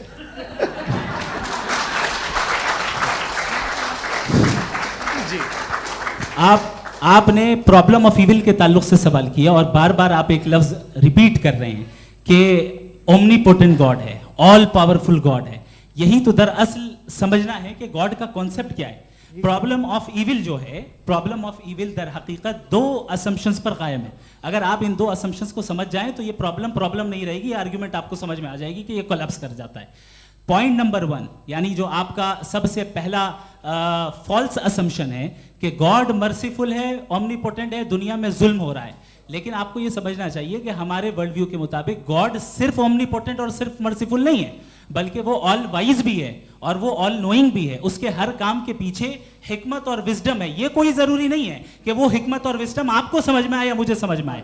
अगर आप जो समझ रहे हैं उसके मुताबिक आप फैसला कर रहे हैं, ये लिमिटेड पर्सपेक्टिव से आर्ग्यूमेंट है। और इस चीज को हम अपनी दुनिया में, अपने लाइफ में, डेली लाइफ में इस प्रिंसिपल को एक्सेप्ट करते हैं। हम जब किसी डॉक्टर के पास जाते हैं, डॉक्टर के पास जाकर वो अगर उसने हमें कोई दवाई दी है तो हम ये तो नहीं कहते कि जब तक आपके पास जितना नॉलेज और जितना विजडम नहीं है, आपने क्यों ये दवाई दी है, तब तक हम इस चीज को एक्सेप्ट नहीं करेंगे। नहीं कहते, हम उसकी अथॉरिटी को तस्लीम करते हैं। क्यों? क्योंकि उसकी हम जानते हैं कि वो नॉलेजेबल है, वो विजडम वाला है, हमसे ज्यादा नॉलेज और हमसे ज्यादा विजडम है। बताएं सर। नहीं, डॉक्टर में और खुदा में बड़ा डिफरेंस है। डॉक्टर पढ़ा लिखा होता है एक, तो मैं उसकी बात सुनूंगा। दो ये नहीं कुछ जवाब तो ये भी नहीं है सर। प्लीज आप अगर सब ऑडियंस से बोलने लगेंगे तो फिर मतलब नहीं सिविलाइज्ड बहस का। मतलब आप ये कहें कि चूंकि आप डॉक्टर पे बिलीव करते हैं इसलिए खुदा पे बिलीव किए, क्या ये मिसाल आपको समझाने के लिए आर्ग्यूमेंट है, इस पे आपको एतराज नहीं है। तो सिंपल बात ये है कि मैं अगर ये यकीन कर लूँ कि एक ओमनीपोटेंट, उसकी मसलहत है, ये जो बच्चे मर रहे हैं ये मसलहत है उसकी, मुझे नहीं चाहिए थी मसलहत। उसकी मसलहत नहीं, यही तो समझना है। मतलब एक्सपीरियंस। अच्छा, इस आपने अभी मेरी बात पूरी सुनी नहीं। मैंने कहा आपका पूरा आर्ग्यूमेंट दो फॉल्स असम्पशंस पर है। एक फॉल्स असम्पशन मैंने बता दिया, दूसरा फॉल्स असम्पशन ये है कि इस दुनिया में इविल के होने का कोई गुड रीजन नहीं है, जबकि हमारे पास बाज रीजंस मौजूद हैं, हमारे पास बाज वजूहात मौजूद हैं। अगर इस दुनिया में इविल ना हो तो आप गुड को डिफाइन कैसे करेंगे? अगर जुल्म ना हो आप इंसाफ को समझेंगे कैसे? अगर तारीकी ना हो तो आप लाइट को समझेंगे कैसे? बहुत अच्छे। अभी और सुन लें, अभी और बाकी है। ये तो बात बहुत पसंद आई साहब मुझे, कि जब तक रेप ना हो तब तक औरतों की इज्जत का ख्याल आपने मेरा जवाब पूरा सुना ही नहीं। जब तक के बच्चों का कत्ल ना किया जाए तब तक आपको बच्चों की मासूमियत की इज्जत। आपने पूरा जवाब सुना ही नहीं। क्या बात है, क्या आपने नुक्ता निकाला? आपने पूरा जवाब सुना ही नहीं। आप सुन लें, मेरी बात सुन लें। ये मैंने आपको एक चीज बताई। दूसरी चीज, इस दुनिया में हम आए हैं टेस्ट के लिए, हमारा टेस्ट हो रहा है और हर इंसान का अलग अलग अंदाज में टेस्ट होता है। और इस दुनिया में अगर इविल मौजूद है तो वो इविल जरिया है हमारे अंदर ह्यूमन नोबल क्वालिटीज को डेवलप करने का और अलग अलग फील्ड में प्रोग्रेस करने का। और अगर हमारे अंदर और इस दुनिया में इविल नहीं होता तो बताइए टेस्ट का मतलब क्या होता? अगर मैं अपने स्टूडेंट को एमसीक्यूज दूं और उसमें सिर्फ राइट आंसर लिख कर दे दूं और कहूं तुम्हारा टेस्ट हो गया, ये मीनिंगलेस है। इस दुनिया में अगर हम टेस्ट के लिए आए हैं तो जाहिर है गुड एंड इविल दोनों मौजूद है। तो अगर गुड एंड इविल दोनों मौजूद है तो ये इविल भी खुदा का बनाया हुआ है। जी हाँ, खुदा का बनाया हुआ है। लेकिन अच्छा, चलो अच्छी बात। जी बिल्कुल, तो बिल्कुल खुदा ने बनाया। अभी तो ये है कि जो मेजॉरिटी है दुनिया में वो इविल है, तो ये खुदा एक्चुअली इविल के साइड पे लग रहा है मुझे। बिल्कुल भी नहीं, मैं बताता हूं। मेजॉरिटी में तो वो है। क्या बात कर रहे हैं भाई आप? कोई भी जो मुंसिफ होगा, चाहे आपका अपना घर हो जिसके आप सबसे बड़े हैं, चाहे आपकी ऑर्गेनाइजेशन हो जो आप चलाते हैं, वहां पर आप इविल रखेंगे साबित करने को कि बाकी लोग शरीफ हैं। मेरी बात सुन, क्या ये आर्ग्यूमेंट ही गलत है? अगर कि जब तक के कोई इविल नहीं होगा तब तक के शरीफ आदमी शरीफ नहीं लगेगा। अगर एग्जामिनर गलत ऑप्शन दे रहा है तो एग्जामिनर इविल नहीं हो गया, जो गलत ऑप्शन को सेलेक्ट कर रहा है वो फेल होगा। क्रिएटर ने इविल को बनाया है लेकिन वो इविल नहीं है। अच्छा सुनिए मेरी बात, लेट मी कंप्लीट सर। जी जी। क्रिएटर ने इविल को बनाया है टेस्ट के लिए, वो इविल नहीं है। इविल वो होगा जो उसे इख्तियार करेगा। छुरी को बनाने वाला गलत नहीं होता है, छुरी का गलत इस्तेमाल करने वाला गलत होता है। रेप को कैसे गलत इस्तेमाल करते हैं? रेप इंसान के फ्री विल का नतीजा है। ये रेप कैसे गलत इस्तेमाल होता है? ये मुझे अब सुन ले, गलत इस्तेमाल होता है। हाँ मैं बता रहा हूँ ना, कैसे गलत? मैं बता रहा हूँ कि जो इविल इस दुनिया में मौजूद है उसके कई सारे तरीके हैं। एक तरीका इंसान का अपना फ्री विल है। अब अगर कोई रेपिस्ट रेप कर रहा है तो इसका गॉड का कसूर नहीं है, वो अपने फ्री विल का गलत इस्तेमाल कर रहा है, उसको सजा मिलनी चाहिए। अच्छा, और उसी के लिए जहन्नम बनाई गई है। ये फ्री विल का भी बड़ा चक्कर। आप जब कोई बुरा काम करते हैं या कोई बुराई होती है तो ये कहा जाता है कि ये फ्री विल है। 7 billion free wills are moving on this planet. 7 billion free will.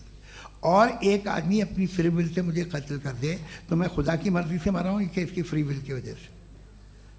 मेरी मौत खुदा के हाथ है या ये फ्री विल वाले के हाथ है? खुदा ने फ्री विल का निजाम बनाया है और उस निजाम का गलत इस्तेमाल करके कोई आपको मार रहा है, इस्तेमाल करके मेरा कत्ल कर देता है।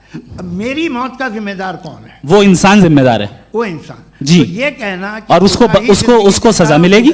तो अब आप आगे चलिए कि ये तय करना कि अल्लाह ही या खुदा, अल्लाह ने, खुदा ही जिंदगी देता है, खुदा ही मौत देता है, ये गलत है। बिल्कुल गलत नहीं है। हाँ, नहीं, निजाम उसी ने बनाया फ्री विल का, निजाम मौत और हयात का उसी ने बनाया। You are contradicting yourself. अभी आपने कहा कि एक आदमी ने फ्री विल से आपको मार दिया, इसमें उसे फ्री विल दी गई थी, उसने गलत इस्तेमाल किया। 7 billion free wills are moving on this planet और आप चाह रहे हैं कि मैं सिर्फ खुदा का ध्यान करूं। ये 7 बिलियन फ्री विल्स को मुझे लुक आफ्टर करना पड़ेगा कि नहीं? ये तो तबाहियां कर रही हैं और तबाहियां ज़्यादा हो रही हैं। बिल्कुल। तो अगर आप बताएं अगर खुदा नहीं है फॉर एग्जाम्पल, तो आप इविल को कैसे डिसाइड करेंगे? यानी how can you define evil objectively without God? देखिए, दुनिया में 2 तरह के जानवर हैं। एक जो अकेले रहते हैं जंगल में और एक जो ग्रुप्स में रहते हैं। ग्रुप में जो भी रहेगा, चाहे वो आपका फाउंडेशन हो, चाहे कोई क्लब हो, चाहे कोई पॉलिटिकल पार्टी हो, चाहे कोई यूनिट हो, उसमें आपको इंटरैक्ट करने के रूल बनाने पड़ेंगे। यानी लोग तय करेंगे। लोग तय करेंगे। अगर लोगों ने ये तय किया कि किसी का रेप करना सही है, आप जस्टिफाई करेंगे? नहीं, आपका फाउंडेशन तो ये हो गया ना कि लोग ही विल डिसाइड करेंगे। नहीं, अरे दुनिया में ऐसे ग्रुप्स हैं जो रेप को जायज़ मानते हैं सर्टेन हालात में। मैं डिटेल में नहीं जानूंगा, आप भी जानते हैं। ये जो आईसिस वाले थे जिन्होंने क्या किया था, तो उन्होंने क्या किया उसका खुदा से कोई ताल्लुक नहीं है सर। मैंने सिंपल सवाल किया कि इविल को आप डिफाइन करते कैसे हैं? आइए वापस आइए जी। आप साथ में तभी रह सकते हैं जब कुछ आप ऐसे उसूल डेवलप करें जिसमें हर एक का बेसिक तहफ़्फ़ुज़, हर एक का बेसिक राइट हो और हर एक को कोई आराम मिले। यही तरीक़ा है किसी भी ऑर्गेनाइजेशन जिसमें एक से ज़्यादा लोग हैं और वो ऐसे चलती है ज़िंदगी। उसमें अगर आप गड़बड़ करेंगे तो तबाही होगी, नुकसान होगा, बर्बादियाँ आएंगी। और अगर उसमें आप घर ले लीजिए ना, एक हस्बैंड है, एक वाइफ है, बच्चे हैं, वालदा भी हैं, 2 बहनें भी हैं, एक भाई भी है। अब इसमें कोई निज़ाम आपको चाहिए साथ में रहने का, और एक दूसरे पे भरोसा रहे, एक दूसरे के बहीख्वाह हों, एक दूसरे की मदद करें, ऐसी जिंदगी। सर आपकी बात आ गई। आप ये कह रहे हैं कि लोग डिसाइड करेंगे क्या सही है क्या गलत है, यही है? मेजॉरिटी डिसाइड करेगी क्या सही है क्या गलत है? अरे भाई बिल्कुल। मेजॉरिटी अगर ये कहे कि नाजी जर्मनी के साथ जिस तरह मेजॉरिटी थी कि जेनोसाइड करना सही, आप जस्टिफाई करेंगे? उस वक्त आपका ये सवाल सिर्फ उसके बाद क्लोजिंग। हाँ, उस वक्त प्लेनेट पे जो लोग थे, उनमें कितने लोग हिटलर को सही समझते? अच्छा, प्लेनेट की मेजॉरिटी तय करेगी, सोसाइटी की नहीं। प्लेनेट की मेजॉरिटी गॉड के एग्जिस्टेंस को सही मानती है, आप क्यों नहीं मानते?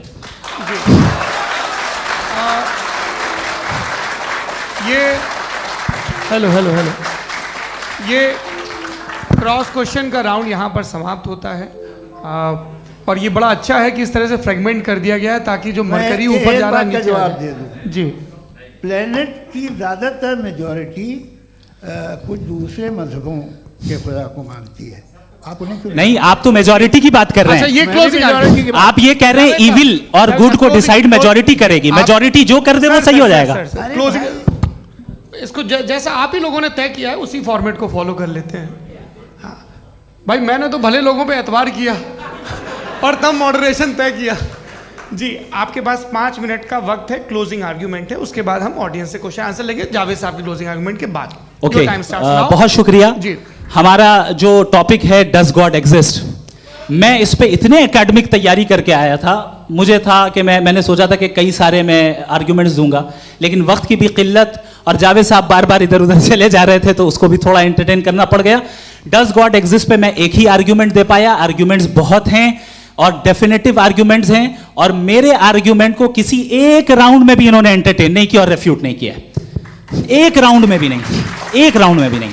और ना ही अभी आपका क्लोजिंग आर्गुमेंट आएगा, नहीं वो बता देना। Argument of contingency sir. अरे मैं आपसे कई बार कह चुका हूँ कंटीजेंसी का मतलब अब मैं कैसे समझाऊं आपको आपस में? हाँ, आप और कितने आसानी से समझाऊं मैं, मुझे तो नहीं समझ में आ रहा है। बस आप अपनी आर्ग्यूमेंट ऑफ कंटीजेंसी उर्दू में बोल सकते हैं। हाँ, आप अपनी बात पूरी कर लें जी, आखिरी 4 मिनट। दूसरी चीज, just a minute please ma'am, can I talk? दूसरी चीज ये है कि आपने एक तो इसका जवाब नहीं दिया, दूसरा आपने गॉड के ना होने पर कोई डेफिनेटिव आर्ग्यूमेंट नहीं दिया, सिर्फ मजहब पे बात कर रहे हैं आप। मजहब तो आज हमारा टॉपिक ही नहीं था, आज तो हमारा टॉपिक हो, आप मजहब से ले लेकर आईएस तक चले गए। भाई हमारा क्या ताल्लुक है उससे? We condemn them. और उसका गॉड से क्या ताल्लुक है? अगर कोई गलत काम कर रहा है, किसी ने किसी को कत्ल किया, किसी ने किसी का रेप किया, उसको सजा मिलनी चाहिए। और आपके पास कोई भी rational strong foundation of morality नहीं है। आपने कहा कि मेजॉरिटी तय करेगी सोसाइटी की, वो सही होगा। मैंने कहा हिटलर को, फिर आप सही कहेंगे नहीं नहीं नहीं नहीं, प्लैनेट की सोसाइटी की मेजॉरिटी तय करेगी। तो प्लैनेट की मेजॉरिटी गॉड के एग्जिस्टेंस को मानती है, आप कह रहे हैं ये रिलीजियस है। तो यानी आपके पास कोई स्ट्रॉन्ग फाउंडेशन नहीं है ऑब्जेक्टिव मोरालिटी का। ऑब्जेक्टिव मोरालिटी का अगर कोई फाउंडेशन है तो वो सिर्फ गॉड है, गॉड है, गॉड है। थैंक यू जी। ये मुफ्ती शमाइल नदवी साहब का क्लोजिंग आर्ग्यूमेंट था। अब हमारे पास जी ये बड़ा अच्छा है कि दोनों लोगों को मॉडरेटर से शिकायत भी और बोल रहे भाई हमारी शाबाशी भी तो करते चलो। अब मेरी बात जी, आपके पास जावेद अख्तर साहब 5 मिनट का वक्त है, ये आपका क्लोजिंग आर्ग्यूमेंट है, टाइम रीसेट कर दें जी। देखिए, बहुत सारी बातें हैं। गॉड का डेफिनेशन दुनिया के किसी भी रिलीजन में है कि वो ओमनीपोटेंट है, ओमनीप्रेजेंट है, he is just, he is kind, he loves you and so on. मैं जब दुनिया देखता हूँ तो मुझे कोई ऐसा सुप्रीम पावर यहाँ दिखाई नहीं देती है जो इंसान की बहबूदी के लिए कुछ कर रही हो, कमज़ोर को बचा रही हो, मदद कर रही हो, जालिम को पीछे हटा रही हो। मैं नहीं देखा, तारीख़ में नहीं। एक तो अगर है और ये देख रहा है तमाशा, तो उसका होना न होना बराबर है। दोयम ये कि ये जो है, जब आप ये कहते हैं कि कायनात जिसकी कंटीजेंसी ये है, मैं देखिए वो लफ्ज़ इस्तेमाल किया मैंने, तो ये कैसे हो सकती है भाई? और फ़ौरन आप सरेंडर कर देते हैं कि जाहिर है कि इसका बनाने वाला तो इससे 10,000 गुना ज़्यादा कॉम्प्लिकेटेड होगा। उस पर आपके होने पे कोई इतराज़ नहीं है। उसे वो टाइमलेस है, वो पहले से था, टाइम तो बहुत बाद में आया। ये सब आप मानने को तैयार है जिसका आपके पास कोई सबूत नहीं, आपके पास कोई रीज़न नहीं है। आपकी तारीफ क्या है मज़हबों की? बिलीफ की, जो खुदाओं का बिलीफ है, ये कॉन्स्टेंटली गलत साबित होता रहा है। मतलब आप कहें कि अरिस्टोटल के ज़माने में तो सब जाहिल थे, वो भी इतने ही यकीन से खुदा पे यकीन रखते थे, जो अब नहीं रहा। ये भी नहीं रहेगा, आप लिख लीजिए। और इसके आसार आपको दुनिया में दिखाई देना शुरू हो चुके हैं। ये बहस क्या आज से 100 साल पहले इस तरह हो सकती थी? यहाँ तक तो आपको हम ले आए हैं। तो सर अरे इनको मदद की ज़रूरत नहीं भाई, ये सेल्फ सफिशिएंट आदमी है, आप क्यों इनकी मदद कर रहे हैं? Sir please. तो ये जो है तमाम बातें अपनी जगह हैं। ये एक पैकेज है। आप अकेले, कोई आदमी ऐसा नहीं जो सिर्फ गॉड को मानता हो, उसके साथ बहुत पैराफर्नेलिया आता है, अलग अलग पैराफर्नेलियाज आते हैं। They have always created chaos in the society. मैं तो आपको सीधा ऑफर देता हूँ कि दुनिया में 10 इम्पॉर्टेंट बिलीव्स हैं। आप 1 मानते हैं, 9 नहीं मानते, 9 में आप एथियस्ट हैं, 9 को आप बिल्कुल रीजनेबली मेरी तरह देखते हैं। तो 90 मजहबी आदमी भी 90% एथियस्ट है, वो दूसरे खुदा नहीं मानता, एक खुदा मानता है अपना वाला, बाकियों को कहता है गलत है। अगर आप मानना ही बंद कर दें तो आपका 10% चांस है कि आप सही हैं और 90% चांस है कि आप गलत हैं। मेरा मशवरा है आप मानना छोड़ दिए तो 50% चांस होगा कि आप सही हैं और 50% चांस होगा, 40% आप गेन करेंगे बाय बिकमिंग एन एथियस्ट।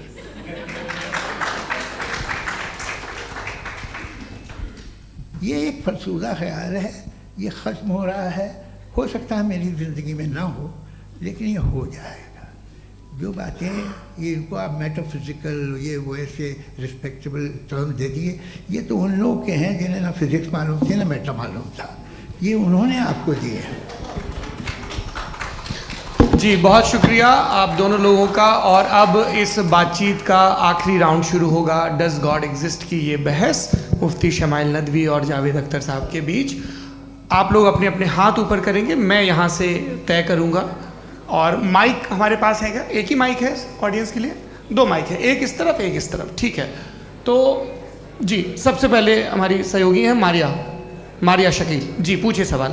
थोड़ा सा रुकेंगे ताकि कैमरे का फ्रेम आप पर आ जाए, आपकी तो प्रैक्टिस है टीवी की। जी नदवी साहब, मैं खुदा को मानती हूँ, पहले मैं इसी प्रमाइस से शुरू कर रही हूँ और ये बता रही हूँ आपको, मैं मानती हूँ। लेकिन कुछ सवाल हैं जो जावेद साहब ने उठाया, उसका जवाब आपको देना चाहिए। पहला सवाल ये कि गज़ा में सालों से छोटे बच्चे मर रहे हैं, वो उनको अगर खुदा मर्सीफुल है, हम मानते हैं कि अल्लाह ताला में बहुत ताकत है, तो वो बच्चे क्यों मर रहे हैं? दूसरी बात ये कि अगर कंटिजेंसी की जो आप बात करते हैं, पूरे मुस्लिम ममालिक मिल करके भी उन गज़ा के बच्चों को क्यों नहीं बचा पा रहे हैं? क्योंकि अगर वो चाहते, क्योंकि अल्लाह ताला उन पर हुकूमत करते हैं, सब पर हुकूमत करते हैं, तो वो उनको क्यों नहीं बचा? जी थैंक यू वेरी मच। बहुत अच्छा किया आपने इस चीज़ को जिक्र कर दिया, मैं इसको और अच्छे से एक्सप्लेन करने की कोशिश करता हूँ। देखें, जहाँ तक आपने कहा कि गज़ा के बच्चों को मारा जा रहा है, देखें 2 वर्ल्ड व्यू है, एक एथीस्टिक वर्ल्ड व्यू, एक थीस्टिक वर्ल्ड व्यू है। बच्चे मर रहे हैं दोनों वर्ल्ड व्यू में, लेकिन हमारा वर्ल्ड व्यू कह रहा है कि रिकॉम्पेंस है, ये कह रहे हैं कि उनका मरना बेकार जाने वाला है, कोई उसका रिकॉम्पेंस नहीं है, चूँकि इनके यहाँ आखिरत और अल्लाह का कोई तसव्वुर या गॉड का कोई तसव्वुर नहीं है। आपने ये सवाल किया कि गॉड मर्सीफुल है, क्यों नहीं रोकता? ये मैंने बताया कि ये मिसकंसेप्शन है लोगों के दरमियान कि गॉड को सिर्फ मर्सीफुल और ओमनीपोटेंट समझते हैं। गॉड के सिर्फ यही 2 एट्रीब्यूट्स नहीं हैं, गॉड के कई सारे एट्रीब्यूट्स हैं, उनमें से अल हकीम भी है, उनमें से ऑल वाइज भी है, ऑल नोइंग भी है। लिहाजा अगर इस दुनिया में किसी को तकलीफ आ रही है और गॉड उसको नहीं रोक रहा है, वो इसलिए नहीं रोक रहा है चूंकि इंसानों को फ्री विल दिया गया है। ठीक इसी तरीके से अगर एक डॉक्टर किसी छोटे बच्चे को इंजेक्शन लगा रहा है, उसे तकलीफ पहुंच रही है, उसके लिमिटेड पर्सपेक्टिव के एतबार से ये गलत हो रहा है और डॉक्टर बुरा है। लेकिन जब आप ब्रॉडर पिक्चर को देखेंगी, आपके और हमारे पास सिर्फ एक पिक्सल है, हमें इतना नजर आ रहा है कि गज़ा में कत्ल हो रहा है, लेकिन इसके पीछे कितना रिकॉम्पेंस उनको मिलने वाला है, पूरा पिक्चर गॉड के पास है। तो एक पिक्सल से आप पूरे पिक्चर को कभी भी जज नहीं कर सकती। आप इसमें कुछ जोड़ना चाहेंगे? आपको कुछ बोलना है इसमें? भैया आपने बहुत अच्छा जस्टिफिकेशन दिया, या आप वो जो वहाँ के प्राइम मिनिस्टर इजराइल के उन्हें भेजिए, वो बहुत खुश होंगे। आप जस्टिफिकेशन दे देना कि अगर गॉड नहीं है तो बच्चे क्यों मर रहे हैं, आप बताएं। वो ये सवाल पूछ रहे हैं कि अगर आप ईश्वर का अस्तित्व नहीं मानते हैं तो उन बच्चों की मौत को आप कैसे इंटरप्रेट करते हैं? भाई ये दुनिया जो है, जो ताकतवर लोग होते हैं वो एक नाइंसाफ़ी करते हैं। तो ये अच्छा काम है आपके नज़दीक, तो नेचर नाइंसाफ़ी पे मबनी है। अरे मेरे भाई, आप नेचर की कहाँ बात कर रहे हैं, तो इंसान की बात। तो फिर जब मैं इंसान की बात कर रहा था, आप नेचर की बात करने लग गए। क्रॉस एग्जामिनेशन नहीं। हाँ, अब आप मुझे बोलने नहीं देंगे तो अलग बात है, आप बोलिए, मुझे कोई चीज़ नहीं। जी नहीं, ये क्रॉस एग्जामिनेशन मुझे बोल तो लेने दीजिए। जी बोलिए। क्या बात ये है कि ह्यूमन सोसाइटी तभी साथ में रह सकती है जब वो मोहब्बत से, एकता से, एक दूसरे के एहतराम करके रहे। इसके अलावा पॉसिबल नहीं है, अकेले तो इंसान रह ही नहीं सकता। वहाँ पर कुछ लोग हैं जो फाउल करते हैं, वो फाउल हमेशा से तारीख में होता आया है। आज ये हो रहा है, जो हो रहा है बहुत बुरा हो रहा है, बहुत जालिमाना है, बहुत जाबराना है। उसको आप कहें कि ये बच्चों को कॉम्पनसेशन मिल जाएगा या इसकी इंजेक्शन है, इंजेक्शन तो हेल्थ के लिए दिया जाता है। आप ये कह रहे हैं कि ये बच्चों की जो धज्जियां उड़ रही हैं ये इंजेक्शन है, ये टेस्ट है, ये टेस्ट है और उस टेस्ट में उनको ऐसा रिकॉम्पेंस मिलेगा जो आपके तसव्वुर के बाहर है। ये आप 3 बरस के बच्चे को बारूद से उड़ा के टेस्ट ले रहे हैं, वाह। वो नहीं ले रहा है, खुदा नहीं उड़ा रहा है, इजराइल उड़ा रहा है। जी, ये तो उसको कंडेम करें। अगला सवाल लेते हैं प्रोफेसर पुरुषोत्तम अग्रवाल। मुफ्ती साहब, एक निवेदन आपसे है कि कम से कम थोड़ा सा माइक क्लोज एक रिलीजियस और फिलोसफिकल कर मैं प्लीज, एक रिलीजियस और फिलोसफिकल ट्रेडिशन है जो ब्रह्मांड को यानी यूनिवर्स को ही अंतिम मानती है।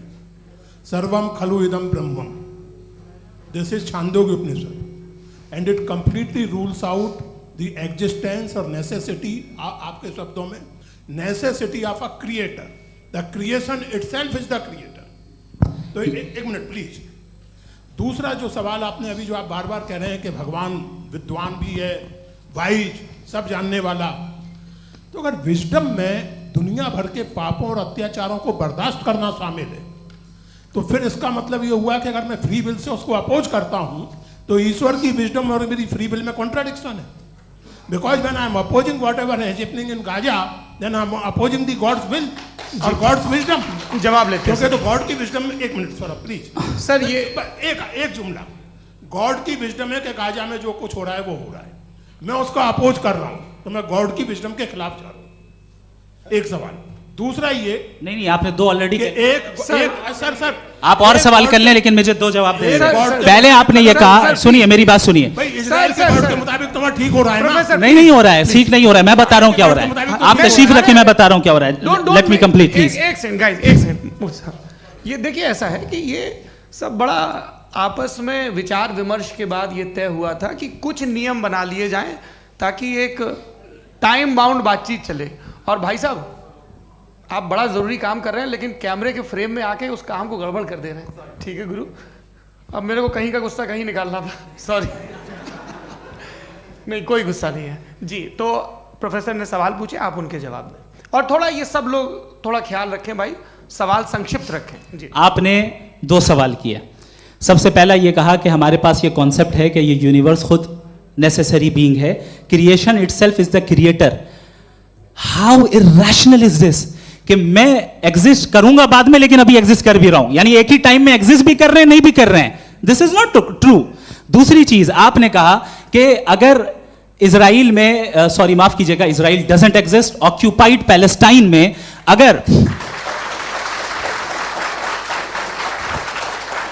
अगर ऑक्यूपाइड पैलेस्टाइन में बच्चों को मारा जा रहा है फ्री विल की वजह से और गॉड नहीं रोक रहा, ये कॉन्ट्रडिक्शन है। ये बताइए कि एक एग्जाम में एक बच्चा गलत आंसर लिख रहा है, सुनिए, एग्जामिनर चाहे तो रोक सकता है, क्यों नहीं रोक रहा है? ये कॉन्ट्रडिक्शन है, ये कॉन्ट्रडिक्शन नहीं है। माइक नहीं सर, ये आपस में जी, ये क्या आपका सवाल? माइक दीजिए। फ्री विल दिया गया है टेस्ट के लिए, अकाउंटेबिलिटी के लिए। अगर फ्री विल नहीं होता तो आप कहते हैं हमें रोबोट बना दिया गया। नॉट मिसरिप्रेजेंट माय पोजीशन, आपकी जो भी पोजीशन, मैं अपनी फ्री विल के नाते, अपने ह्यूमन विजडम के नाते गाजा में हो रही अत्याचार का विरोध करता हूं। बिल्कुल करना चाहिए। आपके हिसाब से मैं गॉड की विजडम का विरोध कर रहा हूं? बिल्कुल नहीं, जो हो रहा है गॉड की, बिल्कुल भी नहीं, बिल्कुल भी नहीं। उसका वहां पर गाजा में कत्ल होना ये इंसानों के गलत इस्तेमाल का नतीजा है, फ्री विल के इस्तेमाल का नतीजा है। गॉड इसका हुक्म नहीं देता, उससे रोकता है। यही तो मसला है ना, आपके लिए कॉन्सेप्ट क्लियर? नहीं भाई, आपने तो बताया था इंजेक्शन लगाने से बच्चे को तकलीफ होती है, ये इंजेक्शन लगा। सर आप ऐसे रेटोरिक स्टेटमेंट दे तब तो कोई मसला नहीं समझते रहेंगे। This is a rhetoric statement, this is not a logical argument sir. I am sorry, I am sorry. आखिरी 30 मिनट बड़े मुश्किल होने वाले हैं जी। मुफ्ती साहब आगे बैठे हैं, इनको माइक दीजिए। हाँ तरुण, माइक आप अपने पास रखिए, आपको कैमरे का फ्रेम पता है जी। सबसे पहले दोनों को मुबारकबाद। एक सर अपना आप नाम बता दें। आप अमेरिका में शिकागो में रहते हैं, इतना मुझे याद है। बताया आपको, यासिर नदीम अलवाजदी मेरा नाम है। जावेद सर, आपसे एक क्वेश्चन है इन्फिनिट रिग्रेस के ताल्लुक से। एक हाइपोथेटिकल सिनेरियो है, मसलन अगर आप सर माइक थोड़ा सा प्लीज क्लोज रखिए जी। अगर आप शायर इसलिए हैं कि आपके कोई उस्ताद शायर थे, और वो इसलिए शायर थे कि उनके कोई उस्ताद शायर थे, और इसी तरीके से हम माजी में पीछे चलते चलते चले जाएं और कहीं ना रुके, तो माफ कीजिएगा आप कभी शायर नहीं हो सकते। लेकिन आप शायर हैं, आपका शायर एग्जिस्ट करता है, इसका मतलब ये है कि आप कहीं ना कहीं रुके हैं। तो मेरा सवाल ये है कि क्या आप इन्फिनिट रिग्रेस ऑफ कॉजेस को लॉजिकल फैलेसी मानते हैं या नहीं मानते? हाँ या ना? मैं इन्हें लॉजिकल फैलेसी नहीं मानता हूँ, लेकिन मेरा प्रॉब्लम यह है कि जब मैं नहीं मानता हूँ तो I will continue with this logic जो फैलेसी नहीं हो। आप एक जगह रुक जाते हैं जाके, आप कहते हैं ये गेंद कैसे बनी, ये जजीरा कैसे बना, ये समंदर कैसे बना, ये ज़मीन कैसे बनी, और अचानक गॉड पे जाके आपको ब्रेक लग जाता है। एक बार आप सवाल नहीं करते कि भाई इनको बनाने वाला तो इनसे भी कॉम्प्लिकेटेड होगा, वो कैसे बना, उसके बारे में आपने इत्मीनान कर लिया, वो हमेशा से है। तो अगर आप उसे हमेशा से मानते हैं तो फिर ये मान लीजिए कि कायनात हमेशा से है, क्या तकलीफ फिर हम वजूद में नहीं आते जी है? हम मौजूद नहीं। अच्छा सर क्यों नहीं हो मैं सकते? बताऊंगा प्लीज। जैसे मैंने मिसाल दी आपके शेर की, आपका शेर कभी वजूद में ना आता अगर शायर इसी तरह चलते रहते हमेशा। जी माइक मेरे ख्याल से एक सेकंड, इन्फिनिट रिग्रेस का कॉन्सेप्ट क्लियर नहीं हो जी। पाया, ऐसे रहने दें, लेट्स मूव ऑन सर। ठीक है। हाँ, थोड़ा सा मॉडरेटर का भी ख्याल रखें। नहीं आपने तो रखा है, आपने रखा है। यहाँ पे गौहर रजा साहब हैं, वो भी एक सवाल पूछना चाहते हैं। माइक यार नीचे से ऑन कर दिए नीचे। पहले तो ये कह दूं कि मैं उन बच्चों से शर्मिंदा हूं जिनको गज़ा में कत्ल किया गया, क्योंकि हमारे होते हुए कत्ल किया गया। लेकिन उससे ज़्यादा शर्मिंदगी इस बात से हुई कि मुझे लगा कि मुफ्ती साहब उसको जस्टिफाई कर रहे हैं। बिल्कुल भी नहीं, आप बहुत ही गलत, मुझे लगा मैं गलत हो सकता हूं। बिल्कुल गलत मैं है। सवाल पूछ रहा हूं, सवाल मैं देखिए, सवाल अगर पूछ रहा हूं। एक मैं जावेद भाई से डिसएग्री करता हूं। एक सेकंड देखिए, अगर देखिए ऐसा, एक सेकंड आप सर वेट, अरे आप कुछ मेरे पहले मुझे अपनी बात कह लेने दीजिए। अगर ऑडियंस तय करेगी तो फिर मॉडरेटर का मतलब नहीं। मेरा आप सबसे ये कहना है, ये बहस दो लोगों के बीच में है, एक तरफ मुफ्ती साहब, एक तरफ जावेद साहब। पिछले 1.5 घंटे से ये लोग अपने अपने तर्क रख रहे हैं। आपकी इनसे इत्तेफाकी हो सकती है, ना इत्तेफाकी हो सकती है। मेरे उस्ताद मुझे सिखा गए हैं कि मुखामुखम में असहमति की गुंजाइश बची रहनी चाहिए। अगर मैं आपकी बहुत इज्जत करता हूं गौहर साहब, आपने जो कमाल की किताबें लिखी, साइंटिफिक टेम्परामेंट, लेकिन मेरी ये गुजारिश है आप सबसे कि यदि आप इन लोगों ने जो बोला उन पर टिप्पणियां करेंगे तो ना वक्त की पाबंदी रहेगी, ना वो अनुशासन। आप सवाल पूछ लें, उस सवाल में जो बात आ जाए वो आ जाए। मैं जावेद साहब से डिसएग्री करता हूं, इसलिए जावेद साहब से सवाल पूछ रहा हूं। आपका सवाल जावेद अख्तर साहब से। और सवाल ये है मेरा कि जावेद साहब ने कई बार लॉजिक का इस्तेमाल किया कि साइंस में लॉजिक है और रिलीजन में लॉजिक नहीं है। मेरा ख्याल ये है कि रिलीजन में भी लॉजिक है, लेकिन उस लॉजिक की बेसिस ये है कि आप रुक जाते हैं, जिसका जिक्र जावेद साहब ने बार बार किया, यानी खुदा के तसव्वुर पे आते हुए, गॉड के तसव्वुर पे आते हुए रुक जाते हैं। और इसमें सवाल पूछना मतलब फॉरबिडन होता है। सवाल ये है कि क्या जावेद साहब इससे एग्री करते हैं कि साइंस की लॉजिक अलग है और रिलीजन की लॉजिक अलग है? बताइए सर। देखिए, 3 चीज़ें हैं, साइंस है, एक है मंतिक है, इस्तिदलाल है, और एक जो है कुछ भी नहीं है, फेथ है, अकीदा है। मैं अकीदे की लॉजिक का कायल नहीं हूँ। मुझे आप इस्तिदलाल से, लॉजिक से, रीज़न से समझाइए, मैं मानने को तैयार हूँ, मेरा क्या नुकसान होगा। लेकिन ये कि अकीदे पे मैं नहीं जा सकता हूँ। अकीदे का मतलब है कि तुम ये मान लो, सवाल ना करो, ये नहीं। आप सारी बातें करके, बड़ी साइंटिफिक बातें करके एक जगह जाके खुदा के वजूद पे रुक जाते हैं, सरेंडर कर देते हैं। मैं सरेंडर करने को तैयार नहीं। दैट्स ऑल जी। ये आगे सर बैठे हुए हैं, इनको माइक दीजिए। भाई वो आप पूछना चाह रहे थे ना भाई? हाँ, नहीं मैं थैंक यू जी। आपका नाम? आसिम इफ्तिखार। आसिम जी, पूछिए। सर, जावेद सर से सवाल है कि आपने अपने क्लोजिंग माइक थोड़ा करीब है। अपने क्लोजिंग स्टेटमेंट में बात कही थी कि मज़हब का जो फ्यूचर है वो ज़्यादा दिन नहीं जाने वाला है। लेकिन मैं देख पा रहा हूँ कि जो ऑक्सफोर्ड यूनिवर्सिटी की एक स्टडी है 2011 में हुई है, जिसके 50 एकेडमिशियंस ने इसको अंजाम दिया था, उसमें वो ये कहते हैं कि जो फेथ इन गॉड है वो इनबिल्ट है ह्यूमन नेचर के अंदर, जिसको हम कहते हैं फितरत के अंदर शामिल है वो। और वो ये कहते हैं कि अगर कोई ये समझता है कि मज़हब को वो ख़त्म कर देगा तो ये उसकी गलत फहमी है। तो आप इसके बारे में, इस स्टडीज़ के बारे में क्या कहते हैं? ठीक है, मैं उनसे एग्री नहीं करता हूँ। वो कौन से प्रोफेसर होंगे? ऐसा उनके क्या पास डेटा है, इन्होंने डेटा के बेस होगा। डेटा क्या हो सकता है? फ्यूचर का डेटा तो नहीं हो सकता ना उनके पास, प्रेजेंट का डेटा हो सकता है। डेटा आपने सुना 100 साल पहले का बाद का डेटा? मैंने तो नहीं सुना आज तक। तो आज उनकी ये राय है और होगी राय, ठीक है, दुनिया में तरह तरह की राय है लोग, लेकिन मैं समझता हूँ कि वक्त के साथ इंसान ज़्यादा से ज़्यादा रीज़नेबल और लॉजिकल होता जा रहा है। आज आप देखिए वेस्टर्न यूरोप में क्या परसेंटेज है नॉन बिलीवर्स की, बहुत हाई, वहाँ चर्च खाली पड़े होते हैं। तो अल्टीमेटली तो इंसान कोई ऐसी बात बहुत अरसे तक नहीं मान सकेगा, चाहे गलत या सही, जो उससे उसके दिमाग को, उसके जहन को, उसके लॉजिक को अपील न करे। वो कह रहे हैं तो ऑक्सफोर्ड के होंगे तो कैम्ब्रिज के होंगे, तो मुझे क्या लेना देना, उनका डेटा मुस्तकबिल का नहीं हो सकता है। जी दीपक, हाँ पूछिए। मैं आऊँगा, अभी पीछे की साइड भी आऊँगा, माइक वहीं भेजूंगा 2-3 साल के लिए। जी जावेद साहब, आपसे सवाल है। नमस्ते। अरे भाई सर, अगर आप ही लोग को तय करना है तो फिर 200 लोग तय कर लें। नहीं sir, please don't do this sir. Everybody has a right sir, but we can only take selected questions. No sir, ये यंग लोग भी हैं तो इनकी ये अब उतने यंग, भाई आप यंग हैं कि नहीं है? वो कह रहे हैं वो भी यंग हैं साहब, आप उनकी नौजवानी पर दावा उनको ही करने थे। हाँ मुफ्ती साहब आप यंग, हाँ पूछे। अरे भैया सर मेरा सवाल ये है, इनसे भी तो पूछो। जी नहीं, बस आपसे एक सवाल है। जैसे थीस्टों के पास अपने जो ईश्वर को मानते हैं उनके पास अपने सोशल गेट टुगेदर्स हैं, 5 रोज़ आज क्रिसमस आने वाला है, होली है, दिवाली है, ईद है। एथिस्ट क्या ऑफर कर रहे हैं? मतलब मैं इनकी दुकान से बोलूं मैं आना चाहता हूं उस तरफ, पर मैं अट्रैक्ट नहीं हो पा रहा हूं। मैं सोशल गेट टुगेदर्स क्या है आपके पास? वो ये कह रहे हैं कि जो धार्मिक लोग हैं, अलग अलग धर्म के लोग, उनके उत्सव त्योहार कांग्रेगेशन बहुत हैं। अब आपको मैं एक सुनाता हूँ, यहाँ हिस्टोरियन भी बैठे हैं, मृदुला जी आप बताइएगा सही है क्या। ये एक कॉन्स्टेंटाइन, एक ग्रीक रोमन बादशाह था जो क्रिश्चियनिटी आने के 400 साल बाद उसने डिसाइड किया कि मैं क्रिश्चियन हो जाऊंगा, मेरी पूरी स्टेट कैंसिल हो जाएगी। उस ज़माने में ऐसे ही होता था, राजा जो धर्म इख्तियार करता था वो जनता भी कर लेती थी, इसलिए कि वो हो गया था बैंकक्रप्ट, और उसे जो मेडिटेरियन कोस्ट के रिच क्रिश्चियन वो थे मर्चेंट, उससे पैसा चाहिए था। तो उसने कहा यार क्रिश्चियन हो जाओ। तो उसने अपने वजीर से कहा कि भाई ये हिस्ट्री है कि अब हम लोग क्रिश्चियन हो जाते हैं।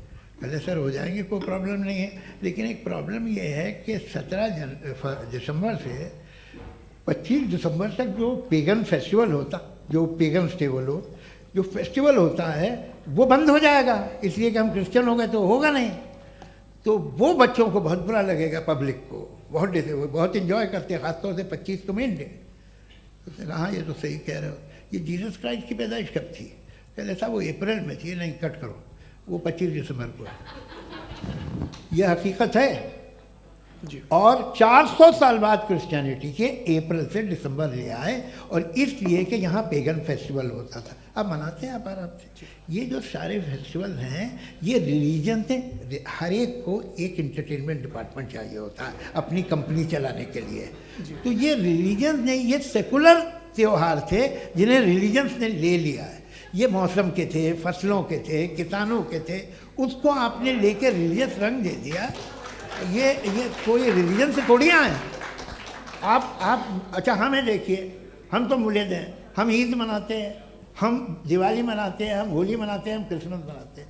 बम्बई की फिल्म इंडस्ट्री की सबसे बड़ी होली हमारे घर में, सबसे बड़ी ईद हमारे घर में। वो हमारी सोशल वो है, हमारा हेरिटेज है। ऐसा थोड़ी है कि we will throw the baby along with the water.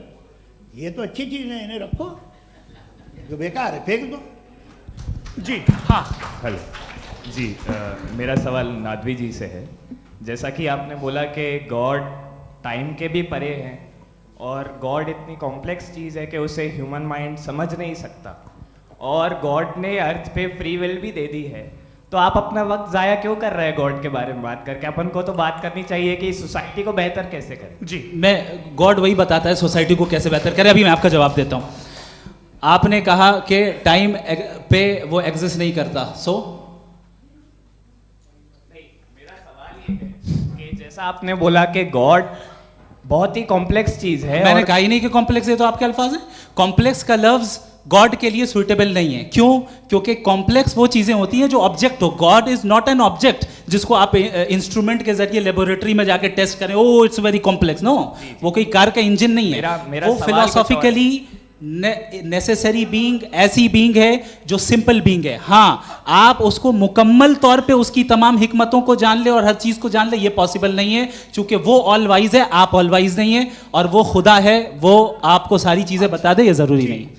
मेरा सवाल ये नहीं था, मेरा सवाल ये था कि जब गॉड इतना परे है इस दुनिया से कि उसने अर्थ पे फ्री विल भी दी है, हम सब ह्यूमंस की फ्री विल है, और जो सोसाइटी में हो रहा है वो अपन लोग डिसाइड करेंगे, तो अपन लोग डिसाइड नहीं करेंगे ना, अपन लोग डिसाइड नहीं करेंगे। गॉड जो है, गॉड ने वो उसकी जात, उसकी एग्जिस्टेंस टाइम एंड स्पेस से परे है, लेकिन वो हमारा टेस्ट ले रहा है और उसी गॉड ने हमें बताया कि तुम्हें क्या करना है क्या नहीं करना है, तो जाहिर है उस गॉड की बात सुनेंगे ना हम। जी, वो पीछे एक चश्मा लगाए जो मैम खड़ी हैं, उनको दीजिए। हाँ, आप जी जी बिल्कुल आएंगे। देखिए मैं कोशिश कर रहा हूँ सब तरफ जाने की। हाँ, उनको दीजिए माइक। जी, हेलो सर, मैं ओमनी प्रेजेंट नहीं हूँ, टाइम पाबंद हूँ और जहाँ तक कोशिश कर सकता हूँ करूँगा। जी, अपना नाम बताइए। मेरा नाम उर्सुला है, मैं दिल्ली यूनिवर्सिटी की एक स्टूडेंट हूँ और मैं स्टूडेंट फेडरेशन ऑफ इंडिया से हूँ। मेरा सवाल मुफ्ती जी से है कि इस हॉल के इस कमरे में बैठ के हम लोग रेप की मोरालिटी के बारे में फिलोसफिकली बात तो कर सकते हैं, बट असलियत ये है कि रोज़मर्रा की ज़िंदगी में औरतें रेप के थ्रू गुजरती हैं, और हम लोग सिर्फ नंबर्स पे इस तरह नहीं देख सकते, क्योंकि कितनी औरतें हैं इन कंट्रीज़ में जहाँ पे आप बता रहे हैं कि केसेस कम हैं, जिनका एक्सेस है कि वो जाके केस फाइल कर सकें। कितनी औरतें हैं जो जिनको काम करने की आज़ादी है उन कंट्रीज़ में। यूरोप में ये आज़ादी आ गई, यूरोप में ये रूल्स आ गए, तो हम आज उसके बारे में बात कर पा रहे हैं। जी, जवाब। आपने ये कहा कि कमरे में बंद होकर हम लोग इस पर फिलोसफिकली बात कर सकते हैं, लेकिन हकीकत में क्या हो रहा है, वो ग्राउंड लेवल पे क्या हो रहा है जो बहुत गलत हो रहा है, और वो सफ़र कर रही हैं। आई एग्री, बहुत गलत हो रहा है, और जो गलत हो रहा है उसको हमें रोकना है। और क्यों रोकना है, वो गलत क्यों है, हमारे पास इसका ऑब्जेक्टिव फाउंडेशन है, इनके पास उसका ऑब्जेक्टिव फाउंडेशन नहीं है। मैं ये कहना चाह रहा हूँ कि जहाँ पे भी जुल्म हो रहा है, जहाँ पे भी औरत पे जुल्म हो रहा है, या उसकी इज्जत लूटी जा रही है, या उसे तकलीफ पहुँचाई जा रही है, और सिर्फ औरत नहीं, किसी इंसान के ऊपर भी जुल्म हो रहा है, तो उसके खिलाफ खड़ा होना, ये मॉरलिटी हमारे पास गॉड के पास से आई है। वरना जावेद साहब तो कह रहे हैं कि जो है मेजॉरिटी डिसाइड करेगी, तो मेजॉरिटी तो कभी भी बदल सकती है। क्या आप हाँ। ये थोड़ी सी आपको गलतफहमी है। मैं अगर मेरे जुमले से ये मदनत निकला या मैंने कहा, तो ये जुमला मैं वापस लेता हूँ, ये मेरा मतलब ही नहीं था कि मेजॉरिटी डिसाइड करेगी। मेजॉरिटी डिसाइड करे तो दुनिया में बड़ी, वैसे आपने कहा था ये जुमला। अच्छा, हो सकता है, मैं मान रहा हूँ, बाद में रिकैप कर लेंगे। अरे एक सेकंड, मैं अपनी एक्सप्लेनेशन दे रहा हूँ। मुनासिब बात यह है कि हम सब के सब दिल में जानते हैं कि क्या अच्छा है क्या बुरा है, हमें पता है अच्छी तरह से। जो लोग बुरे काम करते हैं उन्हें भी मालूम अच्छा क्या है। यही तो सवाल था हजरत कि फिर ये मोरालिटी आई कहाँ से? Cross examination. हाँ जी, हाँ, मोरालिटी साथ रहने की डिजायर से आई है, यानी साथ रहकर जो कुछ कह दे, जो कुछ कर दे, वो हो जाएगा? नहीं, तो आप कायदे से रही कर सकते हैं जब तक लोगों में मोरालिटी हो, वरना क्यास हो जाएगा। ये आपको कैसे पता? जी, हमने देखा ना, जहाँ मोरालिटी का क्यास हो गया, हम देखते हैं। कहाँ पे देखते भाई? तो दुनिया में आप जो कह रहे हैं, आप कहीं पे अगर गलत हो रहा है तो उसको आप देखिए, आप एपिस्टेमोलॉजी की बात कर रहे हैं, मैं ऑन्टोलॉजी की बात कर रहा हूँ। मैं इस बहस फाउंडेशन के बाद आप दोनों लोगों को चाय पे होस्ट करूंगा, वहां पे क्रॉस एग्जामिनेशन कर लीजिएगा। अभी ऑडियंस का हक मार रहे हैं आप लोग भाई, सर जस्ट लोग हैं आप लोग।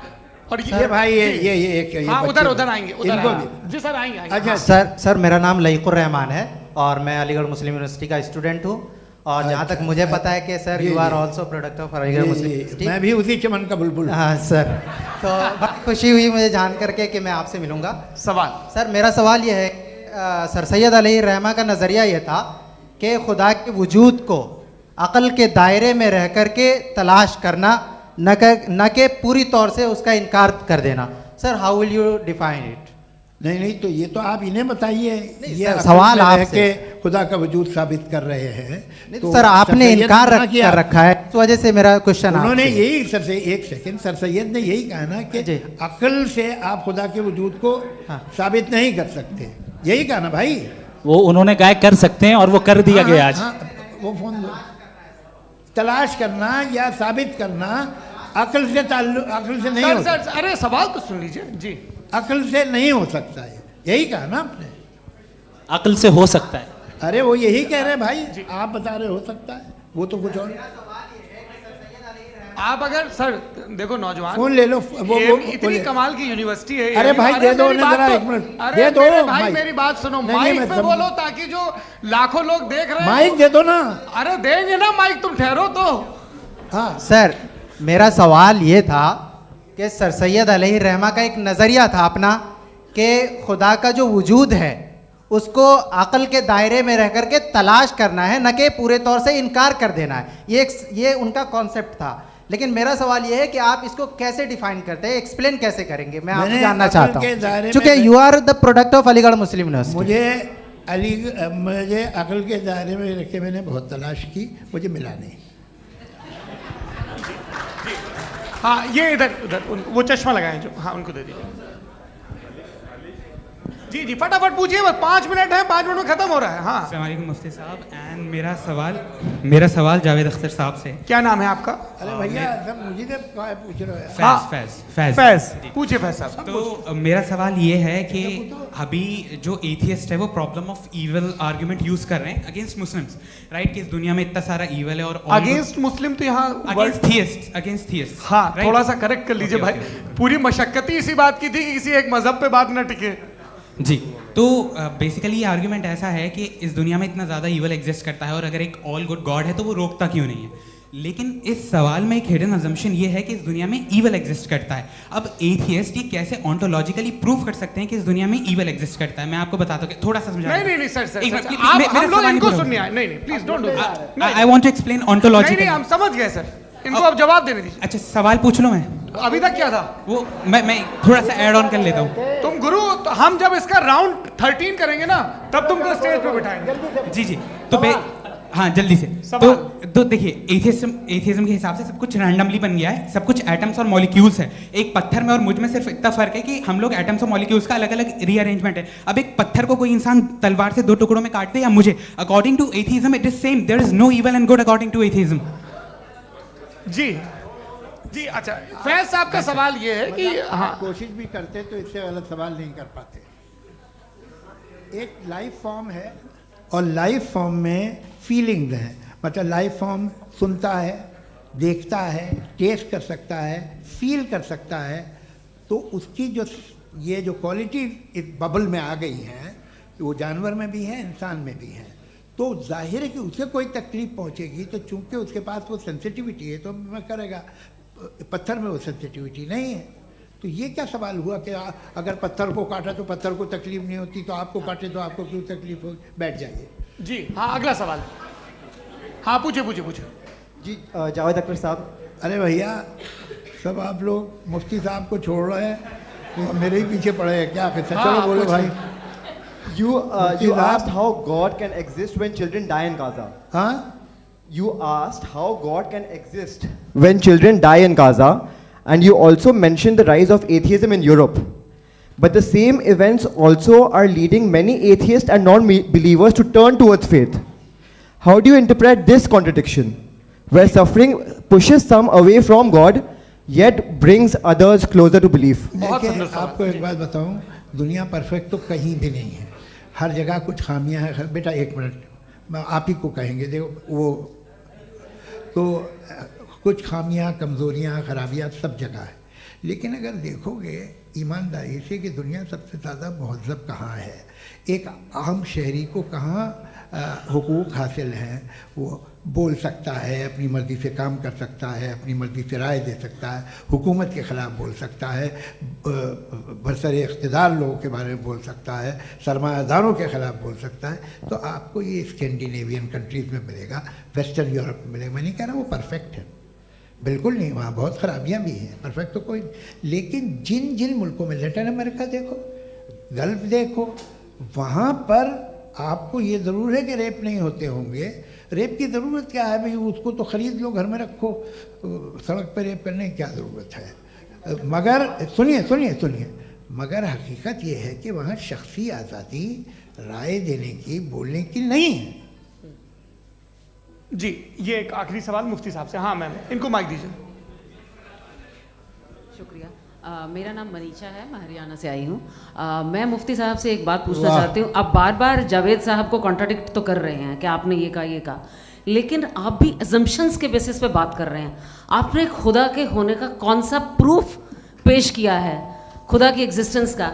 अब इस सवाल को अलग रहने दीजिए, कौन एथीस्ट है कौन नहीं है। और दूसरी बात जो आपने एक छोटी सी कही थी कि ये फ्री विल का इस्तेमाल करता है इंसान अपनी, लेकिन इस फ्री विल का इस्तेमाल में मतलब खुदा ने ये दे दी सबको ये इजाज़त कि वो कितना घिनौनापन और कितने ज़्यादा ख़राब से ख़राब तरीके इस्तेमाल कर सकते हैं। जब आप सुनते जी, आप फ्री विल को मानती है ना, या आप कहती है कि फ्री विल नहीं है ना, मानती है ना?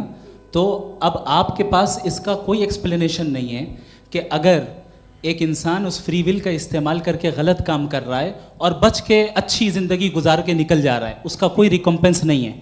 हमारे वर्ल्ड व्यू में जो इंसान गलत काम कर रहा है उसको भी रिकम्पेंस यानी उसका बुरा बदला मिलना है, और जो सही काम कर रहा है उसको सही बदला मिलना है।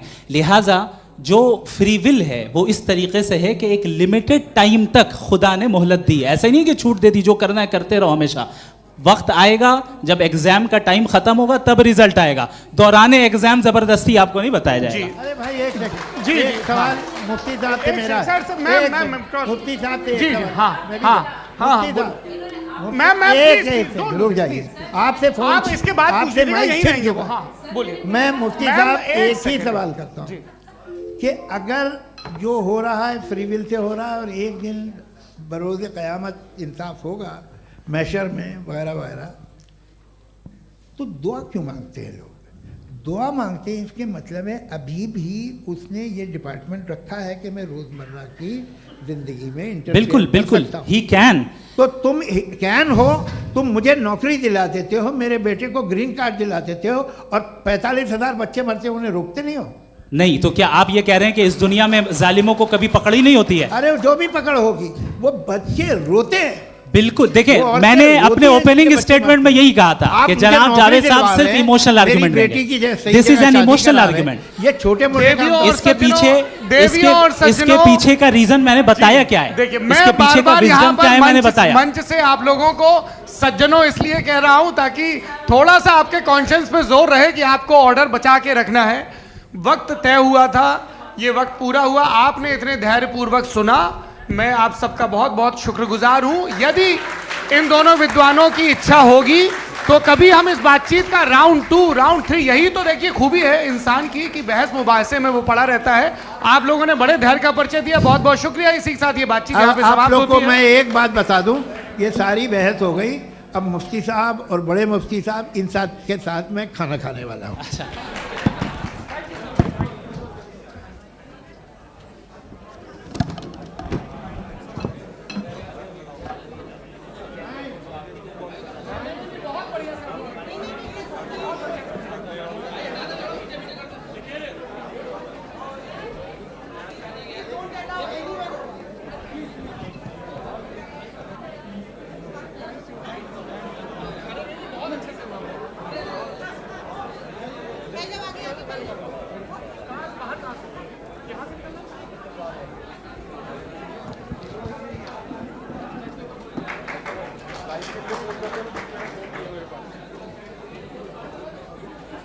आप